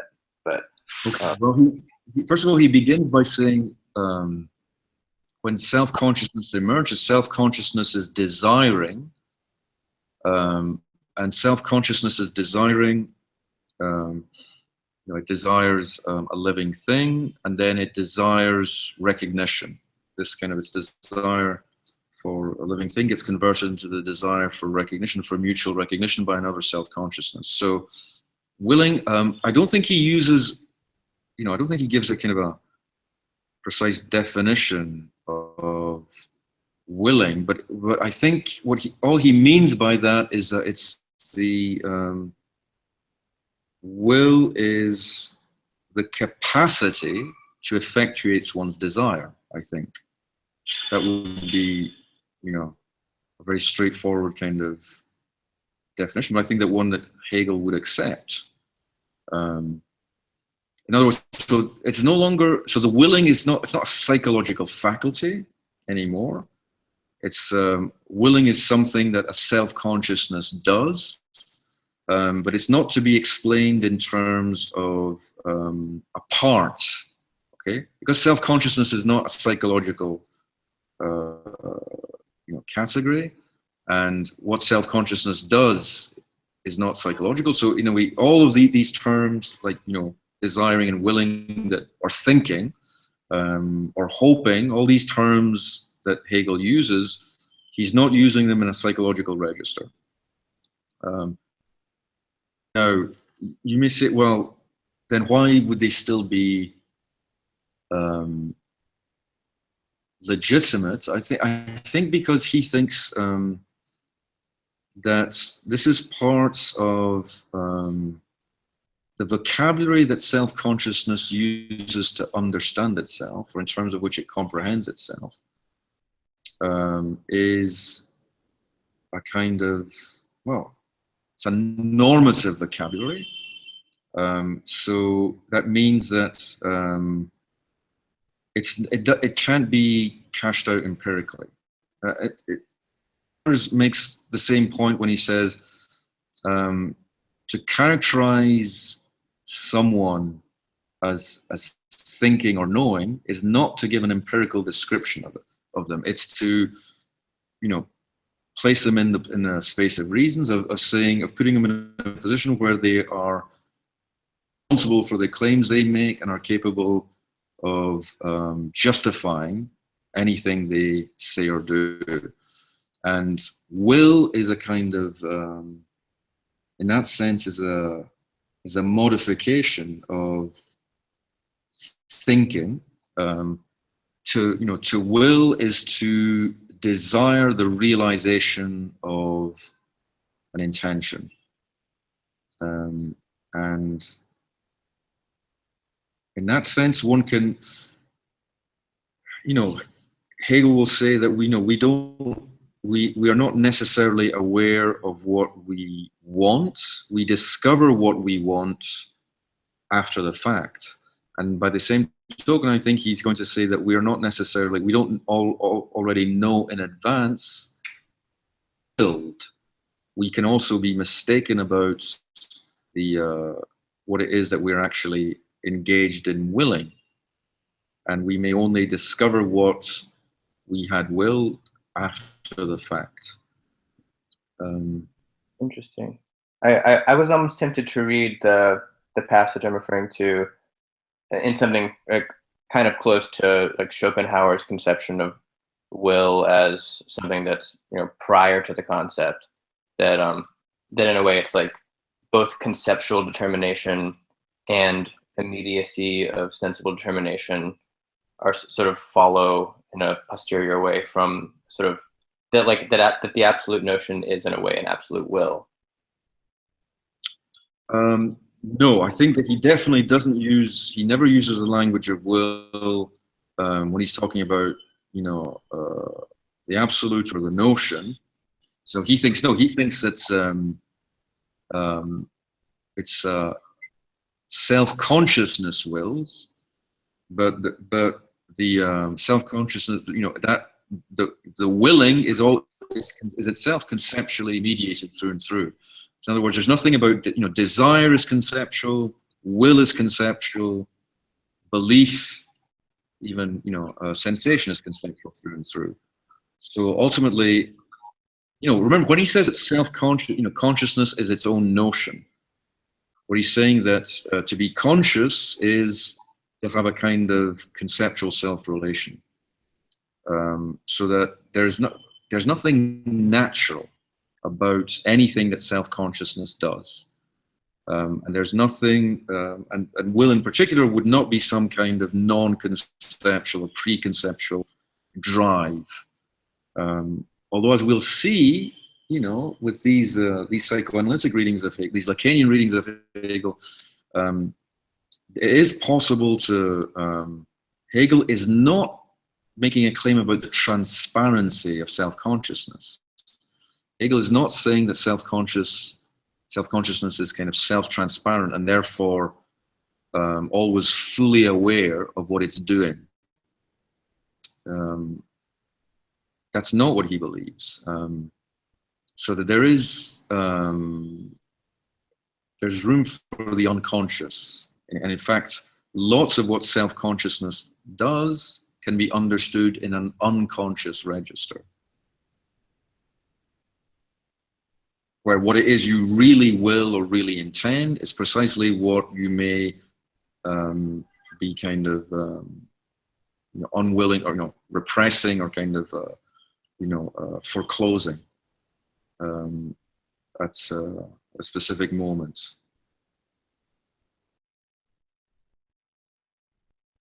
Yeah, that makes sense.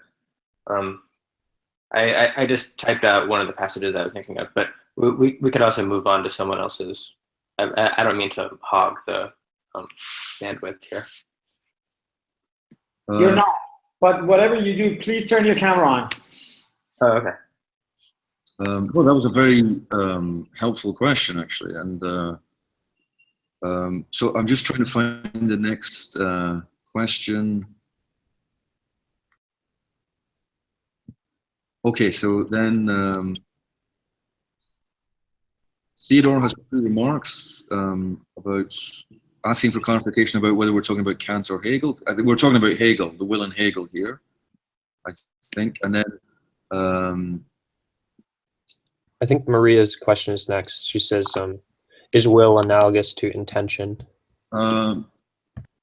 and distinguish, well, analogous in the sense that it's not to be understood in a psychological register, but the difference between will and intention is that it's one thing to have an intention, and it's another thing to will its realization, to want to realize it. So I think that's a very commonsensical distinction, but Hegel doesn't shy away from, resorting to he thinks that, these commonsensical distinctions have philosophical force, have philosophical depth to them, if properly recontextualized. So, for instance, so long as if you don't psychologize a normative vocabulary, he thinks that, these, thinkers like Sellers and Brandom do, that a lot of confusion in philosophy is generated by, misunderstanding prescriptive and normative vocabulary in a purely descriptive or empirical sense. So if one understands this, the language of, this kind of mentalistic vocabulary, the language of intention, will, desire, belief, hope, fear, as not as descriptive, but as kind of normatively binding, then one gets a better kind of superior philosophical traction on these terms. So in that regard, so will, like intention, has a normative salience for Hegel, but it's something different. Okay, it's not the same thing. I think Hunter's next question is from, is this paragraph 595? I think this is a quote. A self-alienated spirit driven to the extreme of its antithesis, in which pure willing and the agent of that pure willing are still distinct, reduces the antithesis to a transparent form and therein finds itself. Okay, yes. That's when he's talking about the French Revolution. Yeah, pure willing here would be the kind of the desire to realize an intention in abstraction from any understanding of how that realization would come out, what the agent of realization might be, or who the agent of realization might be. So it reduces antithesis to a transparent form and therein finds itself. It reduces itself to this pure revolutionary will. So in other words, it's the will which is, yes, no longer asks about how the conditions for its realization or fulfillment, and therefore disregards any kind of empirical obstacles or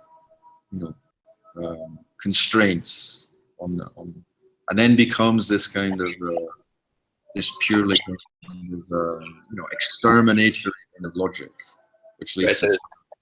Okay, yeah. So that and then the will becomes identified with the universal negativity, basically. Yeah.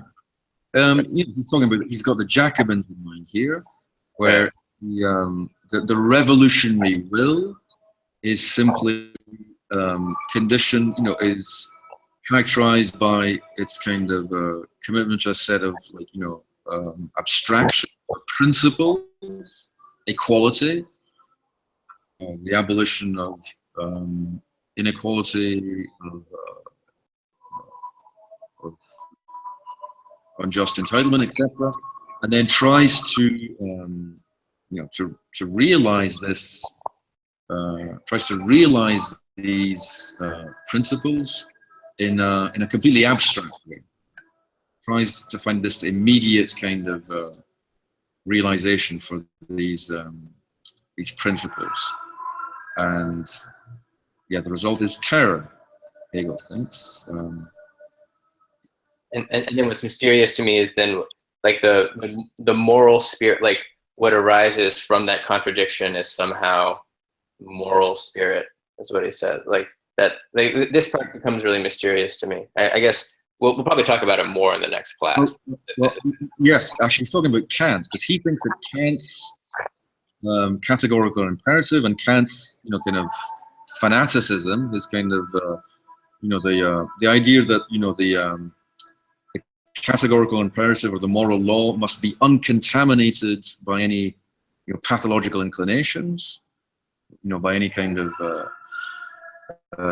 desires or interests, of any sort whatsoever. He thinks that in Kant's moral law, there's an analog of revolutionary terror, where the Jacobin or Robespierre, ends up, sentencing everyone to execution for failing to live up to the ideals of the revolutionary will, and is himself falls prey, is himself inevitably executed in turn. So what you have is that the revolutionary will is, in a way, kind of disincarnated and floats free of any individual will or any even kind of, kind of group of wills.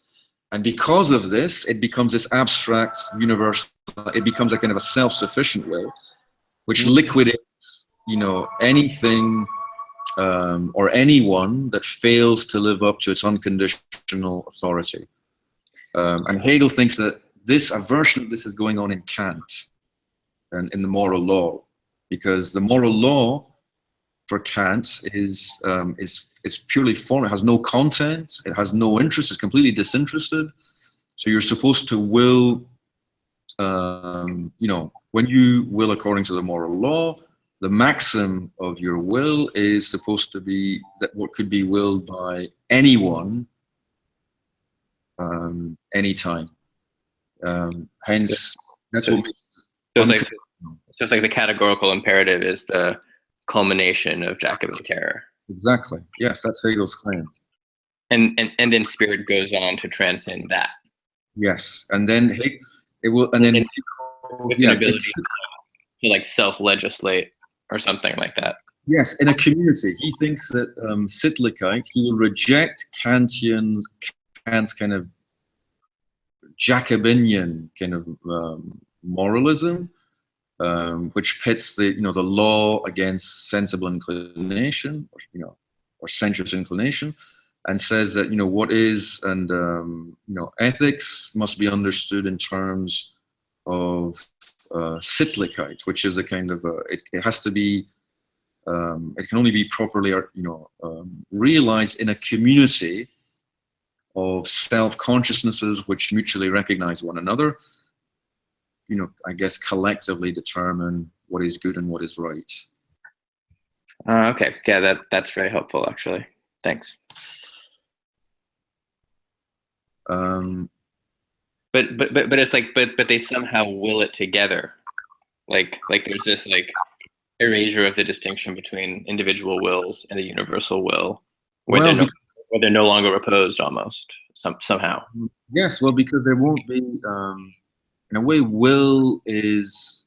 I mean, Hegel is claiming this is why you need a kind of social institutions realize justice, and you need so this is why it's not enough to will it, that in fact the whole vocabulary of will and intention is to a certain extent, and what you need is to kind of create social structures and institutions you know, that are the concrete embodiment of these, you know, kind of prescriptions. Okay, they're no longer. That means that practical activity. They're embodied in practical activity. That means that there's no longer kind of an opposition between the purity of the will and the impurity of your concrete social circumstances. In fact, the circumstances, your social existence is such where you can, all human interaction is virtuous, is principled and virtuous, because that antithesis between duty and inclination has been overcome. You find satisfaction in doing what is right, and there's no self-abnegation involved. And you know, I mean, I shouldn't say. I mean, it's difficult to kind of say too much in this without having, you know, gone through the material actually. Right. But yeah, but yes. So that, you know, he thinks that Kantian morality is a kind of abstract, is analogous to kind of Jacobin kind of terror, and it needs to be it needs to be overcome. And these institutions wouldn't fall into the same error as the Jacobin institution because there's a higher degree of knowing, kind of. Yes, in a sense, but notoriously in his philosophy of right, you know, this is, again, Hegel notoriously thinks that the state is, you know, a necessary institution. So he thinks that the institutions of civil society and the state are what you need. So hence the claim. Okay, you know, the accusation made against Hegel is that, you know, he, at the beginning, as a young man, he was, you know, a great admirer of the French Revolution, like all his peers, inspired by the revolution and freedom. You know, the revolution being the idea that it's possible beings can slough off every form of servitude and can become properly free. They can achieve their freedom on Earth, not in some realm beyond. And so that justice can be realized on Earth, but justice is fully compatible with freedom. Justice need not entail a curtailing of individual freedom. Ideal that inspired, you know, his work in the phenomenology.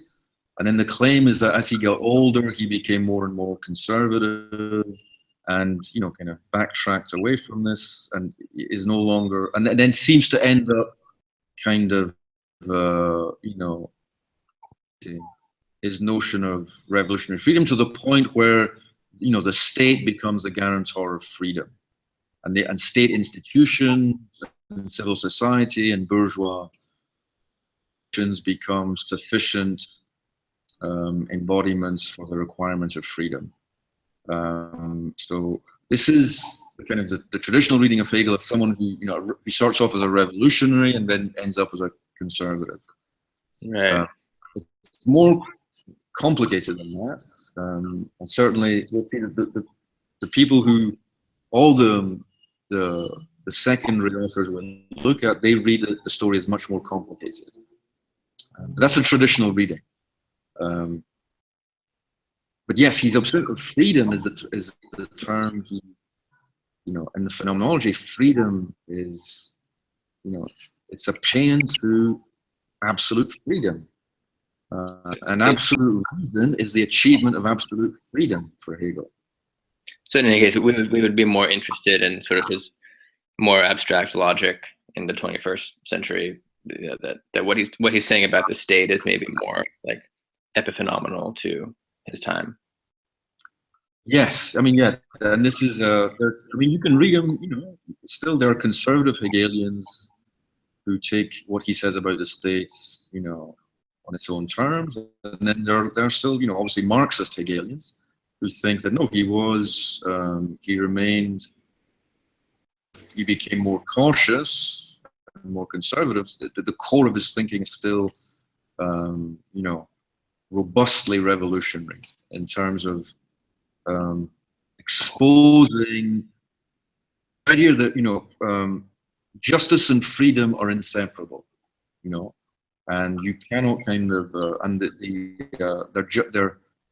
their opposition or their juxtaposition is a result of failing to attain of self-conscious rationality. So long as you oppose those two things to one another, you haven't yet become fully rational or fully self-conscious. Cool, thanks. Just bouncing off what you said, Hunter, there's that passage on 594 or 591, I'm sorry, where he's talking about the governing body first executing and willing from a single point. I think that's sort of getting at what you're talking about.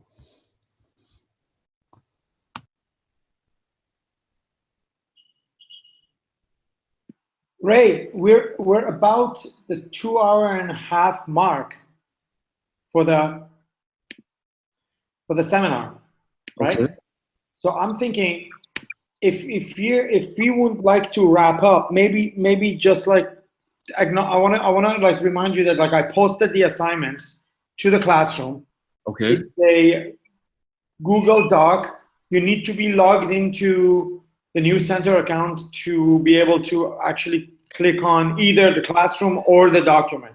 But it's basically open to anyone with a New Center email to view, and you can read them and make comments on the documents. Or if you want, you can make the comments on the Google Classroom, depends on how you want to do it. But you have to read the document on Google Docs because it's a multi-page document that has everyone's sort of like written text added to it. Okay. Okay. I'll do. Sorry, I just wanted to also say that now we have next week will be, I guess people will submit their second writing on one of the readings based on the last week and this week and next week. Sorry, the reading of this week and next week will constitute the assignment or the writing for the next week. And hopefully they'll post it before next week. So you have 1 week to write the second one. And then just do the same thing, just post it to Classroom, and then I'll gather and compile them into one for Ray to see. Some people are still behind and have not done the first one, but they've all messaged me and they said they're in the process of finishing and adding it to the document. So that's just a note about the assignments. Okay. Actually, well, I can go on for a few. I mean, basically I can go on for about another 15 minutes if people have more questions. But actually, I was going to ask something in terms of like the you know, how I do the couple of weeks. You know, I've been preparing because obviously I realize I'm asking you to read a lot of material. You know, each week. And I've been trying to kind of, you know, prepare handouts, but obviously it's very difficult to get through a handout because there's so much, you know, because of the way Hegel, because there's so much going on in each section that it's very difficult if you know, it means that the progress is always quite slow within a session. So would you rather just we do question and answer for the whole session? I mean, instead of me kind of trying to kind of, you know, summarize or you know, present or go through a handout at the beginning of the session and followed by a discussion. Like for instance, today, like, you know, there are lots of questions about, you know, much stuff, much later stuff, which is fine, which I think we're going to do. I mean, my hope was to do the master and slave and then the freedom and terror material next week. But would people just prefer if it was more open-ended, where, you know, we read each week, there's assigned reading, and then it's just the whole 2.5 hours is just a kind of no. No. Okay. I think that I find very useful that there's at least one point that is orienting us towards the reading. Okay. I think that, I mean, I think I find the questions extremely confusing most of the time, because I would rather just absolutely stick to like what Hegel is talking about. Because you know, I have this problem where when I'm reading Hegel, I feel like I'm reading a smartass reading Kant, you know, sort of like explaining like, oh, what Kant means is this, what a moron, you know, Kant's such an idiot. So I'm trying to turn that off and just like pay attention to what Hegel's saying, because his arguments are like these kind of insane summaries of like a huge history of philosophy already. It's easy to get lost, I think. So yeah, I think I find that, you know, as rapid as possible in orientation, I think is quite good, you know, and I think you're doing a pretty good job at that. And like also, yeah, orienting the questions like towards the text as much as possible, I find also very helpful. Okay. Then you know, more flexible, Ray, and maybe, but I also think that these beginning of the class introduction you do are immensely useful, but not just for us, but think of all the people who will be watching these videos in the future. So okay. Yeah, I was just going to hop in. I've found that the handouts that you have are really, really helpful to just hone in on some specific points of each section. They're guiding my readings a lot. So. Okay, well, good. I'm you know, that's what they're you know, intended to do. But I worry because, you know, like, you know, today I didn't even get. I mean, I was hoping to be able to get through 2 handouts today, and we only made it like, I think, halfway through the first one. So, but in which case, I mean, if you're happy. So if I give you the handouts and then you keep them, and then you know, should I go through? I mean, would you want me to kind of continue with the 2 handouts I prepared next week, or would you rather just have them for yourselves and then I move straight on to the, you know, the next material? This is just a thought, but maybe I would propose, like, say we move on to the next material for the next week for that specific question, but then also we could like plan that there would be about an hour of you sort of, you know, presenting the text, and then we open it up to questions after that. That's a good idea, Hunter. I think it's you wouldn't be planning on a longer thing and then not be able to get through it. It would sort of be like, okay, the plan would be to speak for about it. And that's just a thought, but I mean, you know, following, you know, Hegel, it would seem that, you know, we're like getting our methodology after reading it, right? So, I mean, I think that whatever course we need to take, we will have to take it. So if we don't cover everything, that obviously means that we need to understand something. So I don't care if, you know, we don't even actually read the whole thing, or we never get past the first part, you know, as long as it's, you know, we're trying to understand what Hegel's saying, you know. I don't know, that's my particular concern. Okay, I mean, yes, I mean, what I wanted to do was just, you know, because what I'm trying, I mean, the whole conceit of the course is to, you know, again, focus on these contemporary readings, but obviously I realize I wanted people to have a sense, you know, to first of all, have a sense of what is actually going on in Hegel, and also to have a sense in which, I mean, he really is, there's always more going on in Hegel than, you know, you can get from any gloss or kind of summary. He's an incredibly, I mean, rich thinker. I mean, it says there's more going on between the lines in his, especially in, you know, the phenomenology and the logic, than there are in whole books by other philosophers. So yeah, I mean, I think that's what I really like about the reading so far, is it seems impermeable to pretense, which was the reason why he constructed it the way he did. I think, I don't know, we haven't gone back to methodology too much yet, but I mean, I have, my main interest in Hegel really is like the the style. You know, why is he writing it like this? And I think it has to do with, you know, casting off or making it sort of invincible towards a kind of pretense. Yes, so ironically, he was accused of obscurantism, of chronic obscurantism because of this, and of charlatanism, you know, famously by Schopenhauer. There's some very funny kind of diatribes against Hegel by Schopenhauer in, I think, the first volume of Parerga and Paralipomena. But he is actually, he explains, if you understand the speculative proposition, in the preface, you know, we didn't, you know, we only read a few short excerpts from the preface, but if you, it's really, you know, the preface, remember, was written after the Phenomenology, and it's written as a kind of summary and trying to encapsulate his entire system.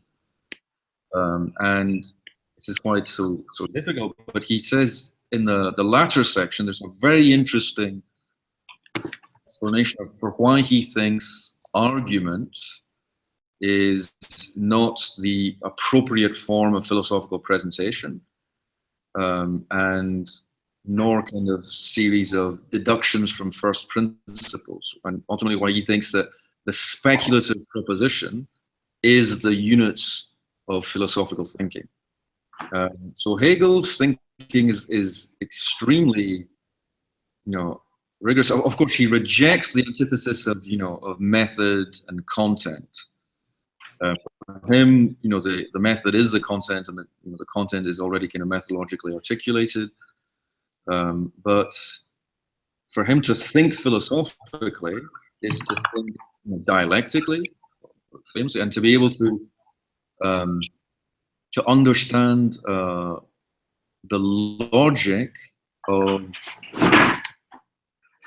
contradictions. But you have to be able to, and there's one very, very important thing. I think the vulgarized is that Hegel says, you know, the understanding, you know, is, you know, the kind of, I think, well, actually Fred Jameson has particularly kind of, although, you know, I admire his work, but I think when he writes about Hegel, he presents a very, very unhelpful, this, you know, kind of contrast between what he calls kind of picture thinking, which he thinks that the understanding is guilty of, which is you know, Kantian critical philosophy is guilty of, which is governed by the principle of non-contradiction, and properly dialectical thinking, which, you know, is not constrained by non-contradiction and happily embraces contradiction, and he ends up unwittingly, you know, generating an opposition between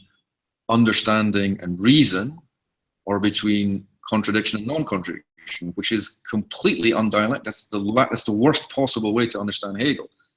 Hegel does not think understanding or representation or picture thinking is bad. He thinks that they are necessary, they're indispensable components for thinking philosophically.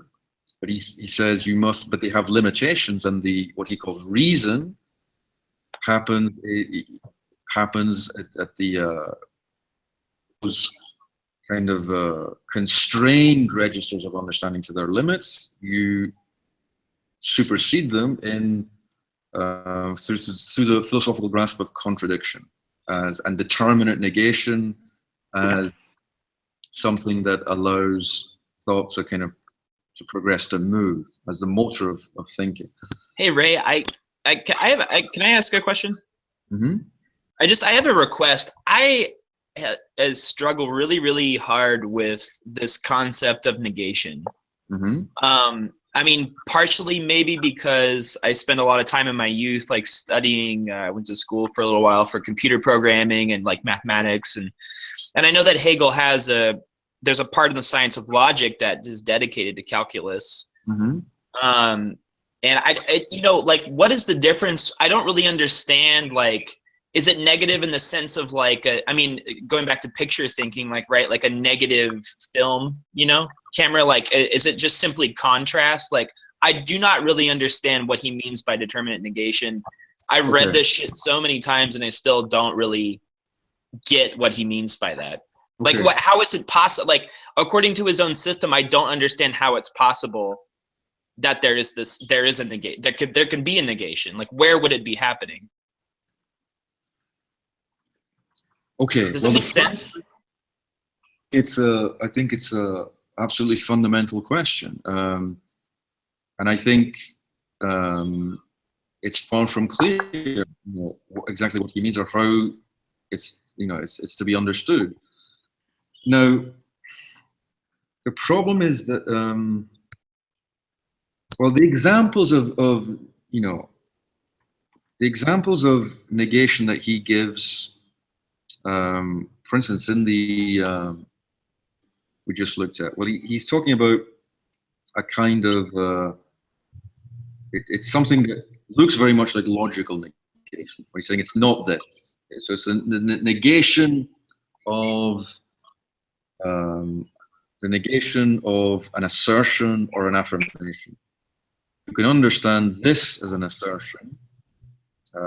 It's a kind of a one-word sentence when if you're pointing or indicating something.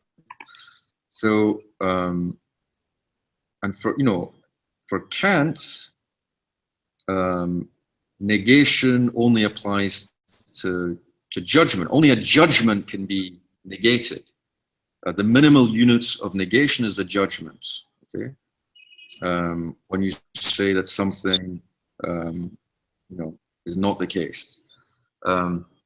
So the claim that negativity, so obviously the problem is Hegel saying that there's a kind of negation which in a way is not merely affixed to judgment, and that kind of floats free of judgment and has some kind of ontological substantiality.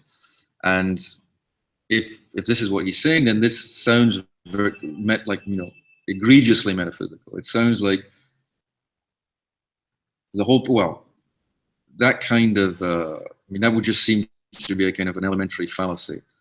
It's a reification of negation and the belief that the kind of things can stand in kind of negative relations to each other. But oh, sorry, go ahead. Independently of our assertions about things. But because he's going to say that Deleuze is a Hegelian. Well, I mean, he's trying to. It's really it's this problem. I mean, how I understand it is like when he says negation, what I immediately think of is he's pointing out the fact that I can understand something that he's saying. Like I can read the text and I'll be like, oh, I have a new thought now, and I understand what he's getting at. Like that's what I think of when he's saying negation. But this does not appear to me to be a negation. In fact, I don't know. I don't think it's weird because I don't think there's like a negative sense. I don't get this negative sense of negation in the sense of like it's minus, or it's just a different positivity. That's how I'm reading it. And I'm just wondering if this is the right way to read this because I don't understand how something's being excluded. I mean, I feel like you can also think of it in terms of like just any idea that you have that you try to articulate entirely. By the time you get to the point of articulating it entirely, you've sort of destroyed it, and it's not there anymore. Like there's sort of a basic experience of that I think he's drawing from. Right. And yeah, no, I mean, he's like the one I mean, it's really funny because Kant, Spinoza, I think Plato, and maybe Aristotle. I mean, I don't know if any of them had children, right? And Hegel has like a bunch of kids. So that there's like this elementary, like, you need to make a bunch of errors before you understand, which is why I think it's also, he's constructing this the way it is. It's not that, I mean, I get that part of the dialectic, but it's just, this concept of negation still is, I don't really quite know where to place it. No, it's look, I mean, it's what you say is lots of people have the very same wording. Now there is, I mean, I hadn't. There is a small body of literature. I mean, actually, there have been attempts to kind of to formalize Hegel. some people, who I believe are competent logicians, have tried to formalize the kinds of, dialectical negations that Hegel, kind of describes. I think that stuff can get, I think that stuff is very illuminating, but I think we must try to come up with a simpler and more direct grasp of what he means by negation and negativity without, without having to, constructive but also very kind of arduous detours through Is it so? And maybe to put it simply, it seems to me that negation is an operation and not a property. Yes, exactly. It's an operation and not a property, because there's something that is doing the negating, and is doing the negating is consciousness. Okay, and he thinks that, so already, like in his description of consciousness, it's structured around a kind of a distinction which he thinks involves a negation. The distinction between between truth and knowledge is, he thinks, involves a kind of a negation, where you have what the object is in itself and what it is for us. So you say,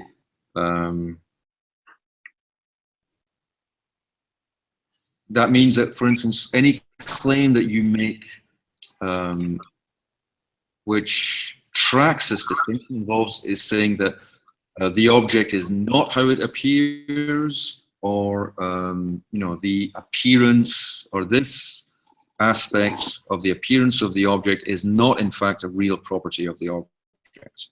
I mean, look, Brandom has an account of negativity. He thinks that you can explain this in terms of incompatibility, incompatibility between assertions. So for Brandom, negation is a logical operator, and what logic does is it renders explicit relations amongst assertions, and the development of a logical vocabulary allows you to state things about the relations between assertions that can't be, can't simply be, they have to be, stated on this dimension of discourse, which is distinct from that of, the level of discourse in which you are describing, explaining things.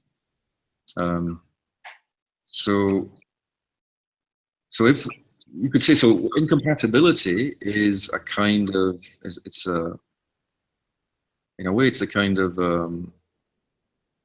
it's the maximum degree of difference between two assertions. To say that two assertions are incompatible is to say that they cannot be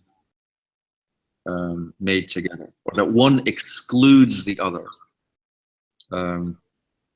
So if incompatibility involves exclusion, exclusion is a kind of negation. I think this is part of what Hegel is what is contained in Hegel's concept of negation, because it's concepts that negate one another in Hegel. And for Hegel, concepts are ultimately tied to assertions. In fact, concept, they're deployed in the context of an assertion. Okay, but this would still be, well, the controversy then is over whether one kind of domesticates Hegelian negativity by saying that everything he says about negation can be explained in terms of what someone like Brandon would call incompatibility. and ultimately contradiction is nothing but, you know, incompatibility, or the claim that no, there's something more to it, that there's obviously only assertions are incompatible. There's nothing, you know, in the world as such, a reality in itself, that would be incompatible unless you believe that objects, that, you know, that it's true to say that objects have incompatible properties, can't have, or that certain sets of properties are incompatible and a single object cannot have them. And if that is the case, you believe that there is some kind of, let's say, kind of a sameness of structure between, you know, the structure of our assertions about the world, structure of the world.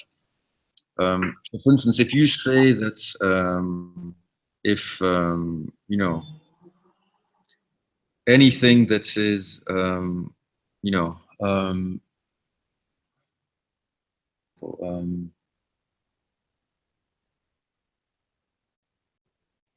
you know, if something is a mammal, it can't be a crustacean.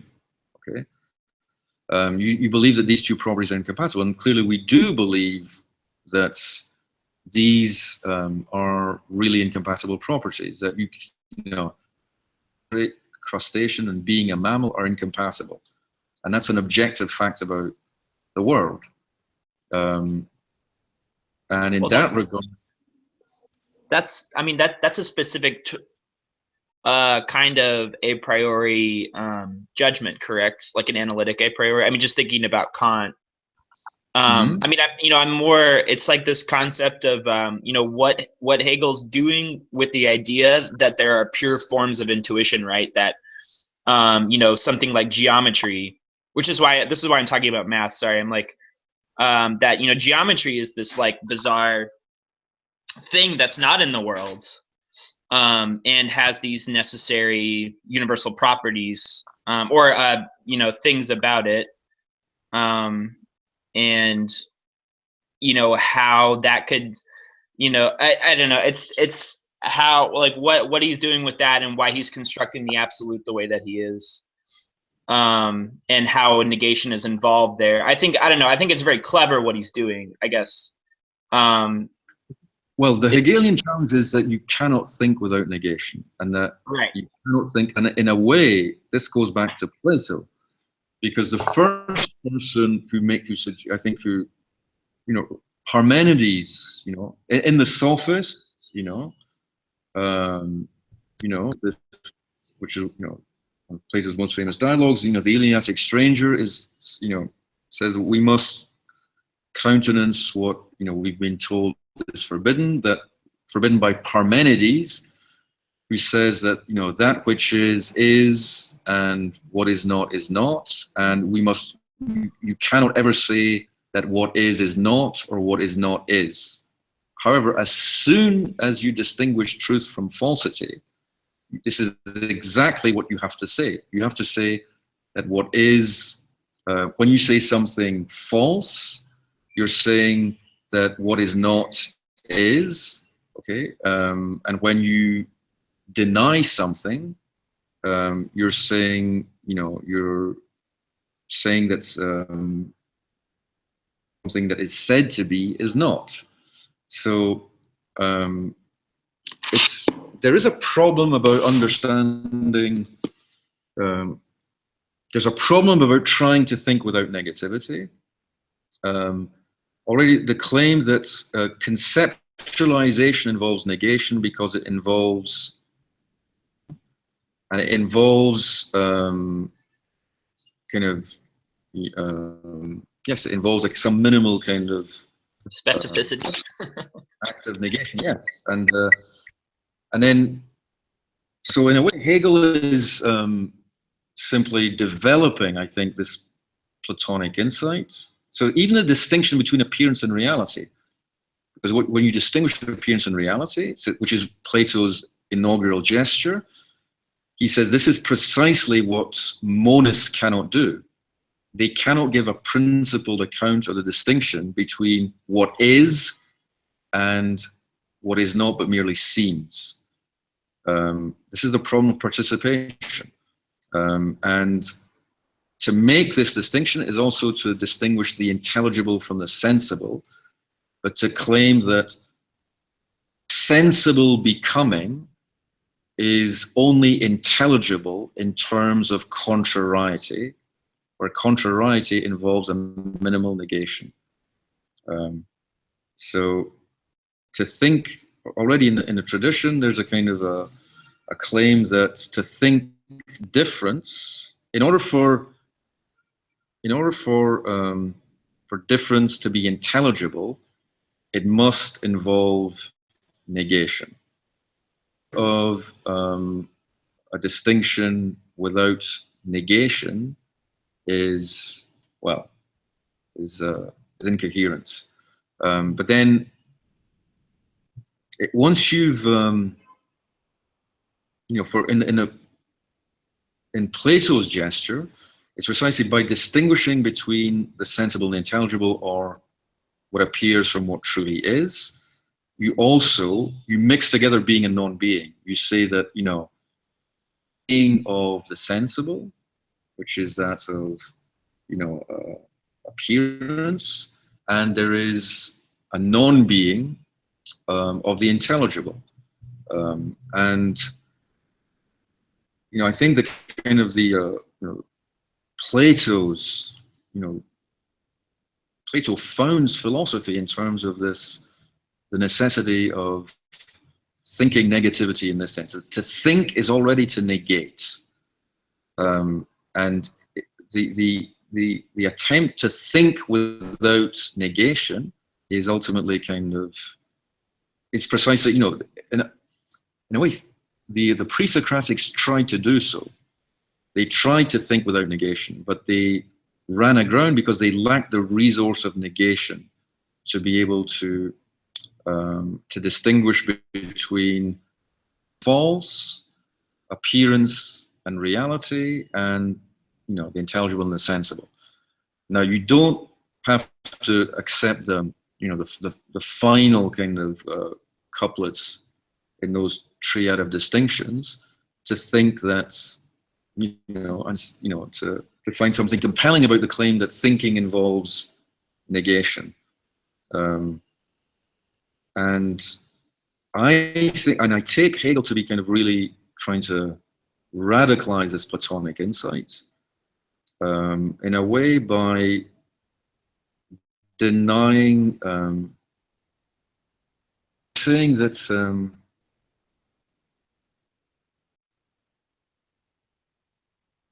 that there's nothing that can't be, there's no term that has to be accepted as absolutely kind of first, or positive, or indubitable or self-evident in any kind of in any sense. That it's always you accept something, you affirm, but then that affirmation is always going to entail a kind of retrospective negation. So I think, look, I mean, there's a real technical issue, which you've just raised about, how do we avoid, reifying negativity into some mysterious kind of occult force? We find a way of articulating logical negation, which is obviously crucial for Hegel, with, the negativity that he takes to be universal, to be kind of the lifeblood of the universal, and then these kind of diatribes against, negation and reactivity, which you find in kind of Deleuze's polemics against Hegel, which are, I think, unhelpful. I mean, and it's very. I agree. Yeah, I think so. In other words, for Hegel, I mean, not to put too fine a point, when Hegel's talking about negative, negation, negativity, I mean, the ineluctability of negativity for Hegel it doesn't mean like being sad and weak and reactive. And I think that that's a really unfortunate kind of rhetorical association that's been generated, where people link negativity to reactivity and think that it's impossible affirmative if you kind of affirm, if you make a claim about the indispensability of negativity as Hegel does. But in fact, I think that, on Hegel's view, it's the only way to be truly affirmative, because the kind of affirmationism that attempts to have done with negativity, in fact, involves, well, a problem is you end up denying that you deny. The problem with trying to think affirmation, decoupling affirmation from negation, is that it involves you possible to be simply affirmative in this way. These affirmation and negation go together. And so let me refine this a little bit more too. So what I'm having a hard time understanding too is that how does speculative philosophy now overcome the argumentative, an argumentative structure? Or maybe speculative philosophy changes it, because the whole point of a determinate negation is saying that, when I say this, you have to then say what you're talking about, or that it's not something else, right? So to me, I don't understand how that's beyond, or maybe maybe what you meant when you said earlier that speculative philosophy is not an argumentative structure, or it's just not a particular kind of argumentative structure that begins with principles. Yes, the key claim in Hegel's problem with argumentation, he thinks that you can argue about he thinks that the philosophy based on argument, it takes a kind of, you conjure up, you begin with a kind of, a principle or an axiom or an assertion, and then you go, you argue, and then you vanquish your opponent through a kind of reductio or whatever, or by exposing a fallacy. But he's saying that this is a static way of thinking, because the content of the assertion is not itself generated by the dynamic interplay between affirmation and negation. So the point about speculative thinking for Hegel is that the very content of what is asserted is itself kind of generated through the movement of positing and then negation, because he thinks otherwise what you have is a kind of, well, I mean, it's, you can have it's all because you can, there's no kind of, because there's no indubitable first principle. That means that any set of commitments can be defended more or less ably through argumentation, which is why it's possible, which is why you have Christian analytic philosophers who flourish in that culture of argumentation. So there has to be a way of, it's not that argument is insufficient. It's not that it's not, necessary, but it's insufficient. And that you need to find a way to let the very content of your conceptualization be generated through the movements, through these kind of identifications of, points of incompatibility and exclusion. By the way, Hegel talks about this. It's in the closing, the last 10 paragraphs of the preface. They're very, very interesting. Where he first of all, he says why you can't begin from a first principle, because the first principle would rely on some kind of intuition or some appeal to self-evidence, which is dogmatic. But then you can't simply rely on claims, because the set of claims that are identified as the kind of the cutting edge, or the kind of for the argumentative gambit, will always be more or less arbitrarily selected, he thinks. I'm afraid. Okay, so I'll quickly try to a few more questions.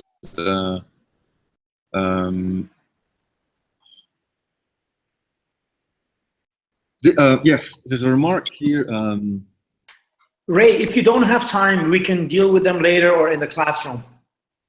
Okay, then yes.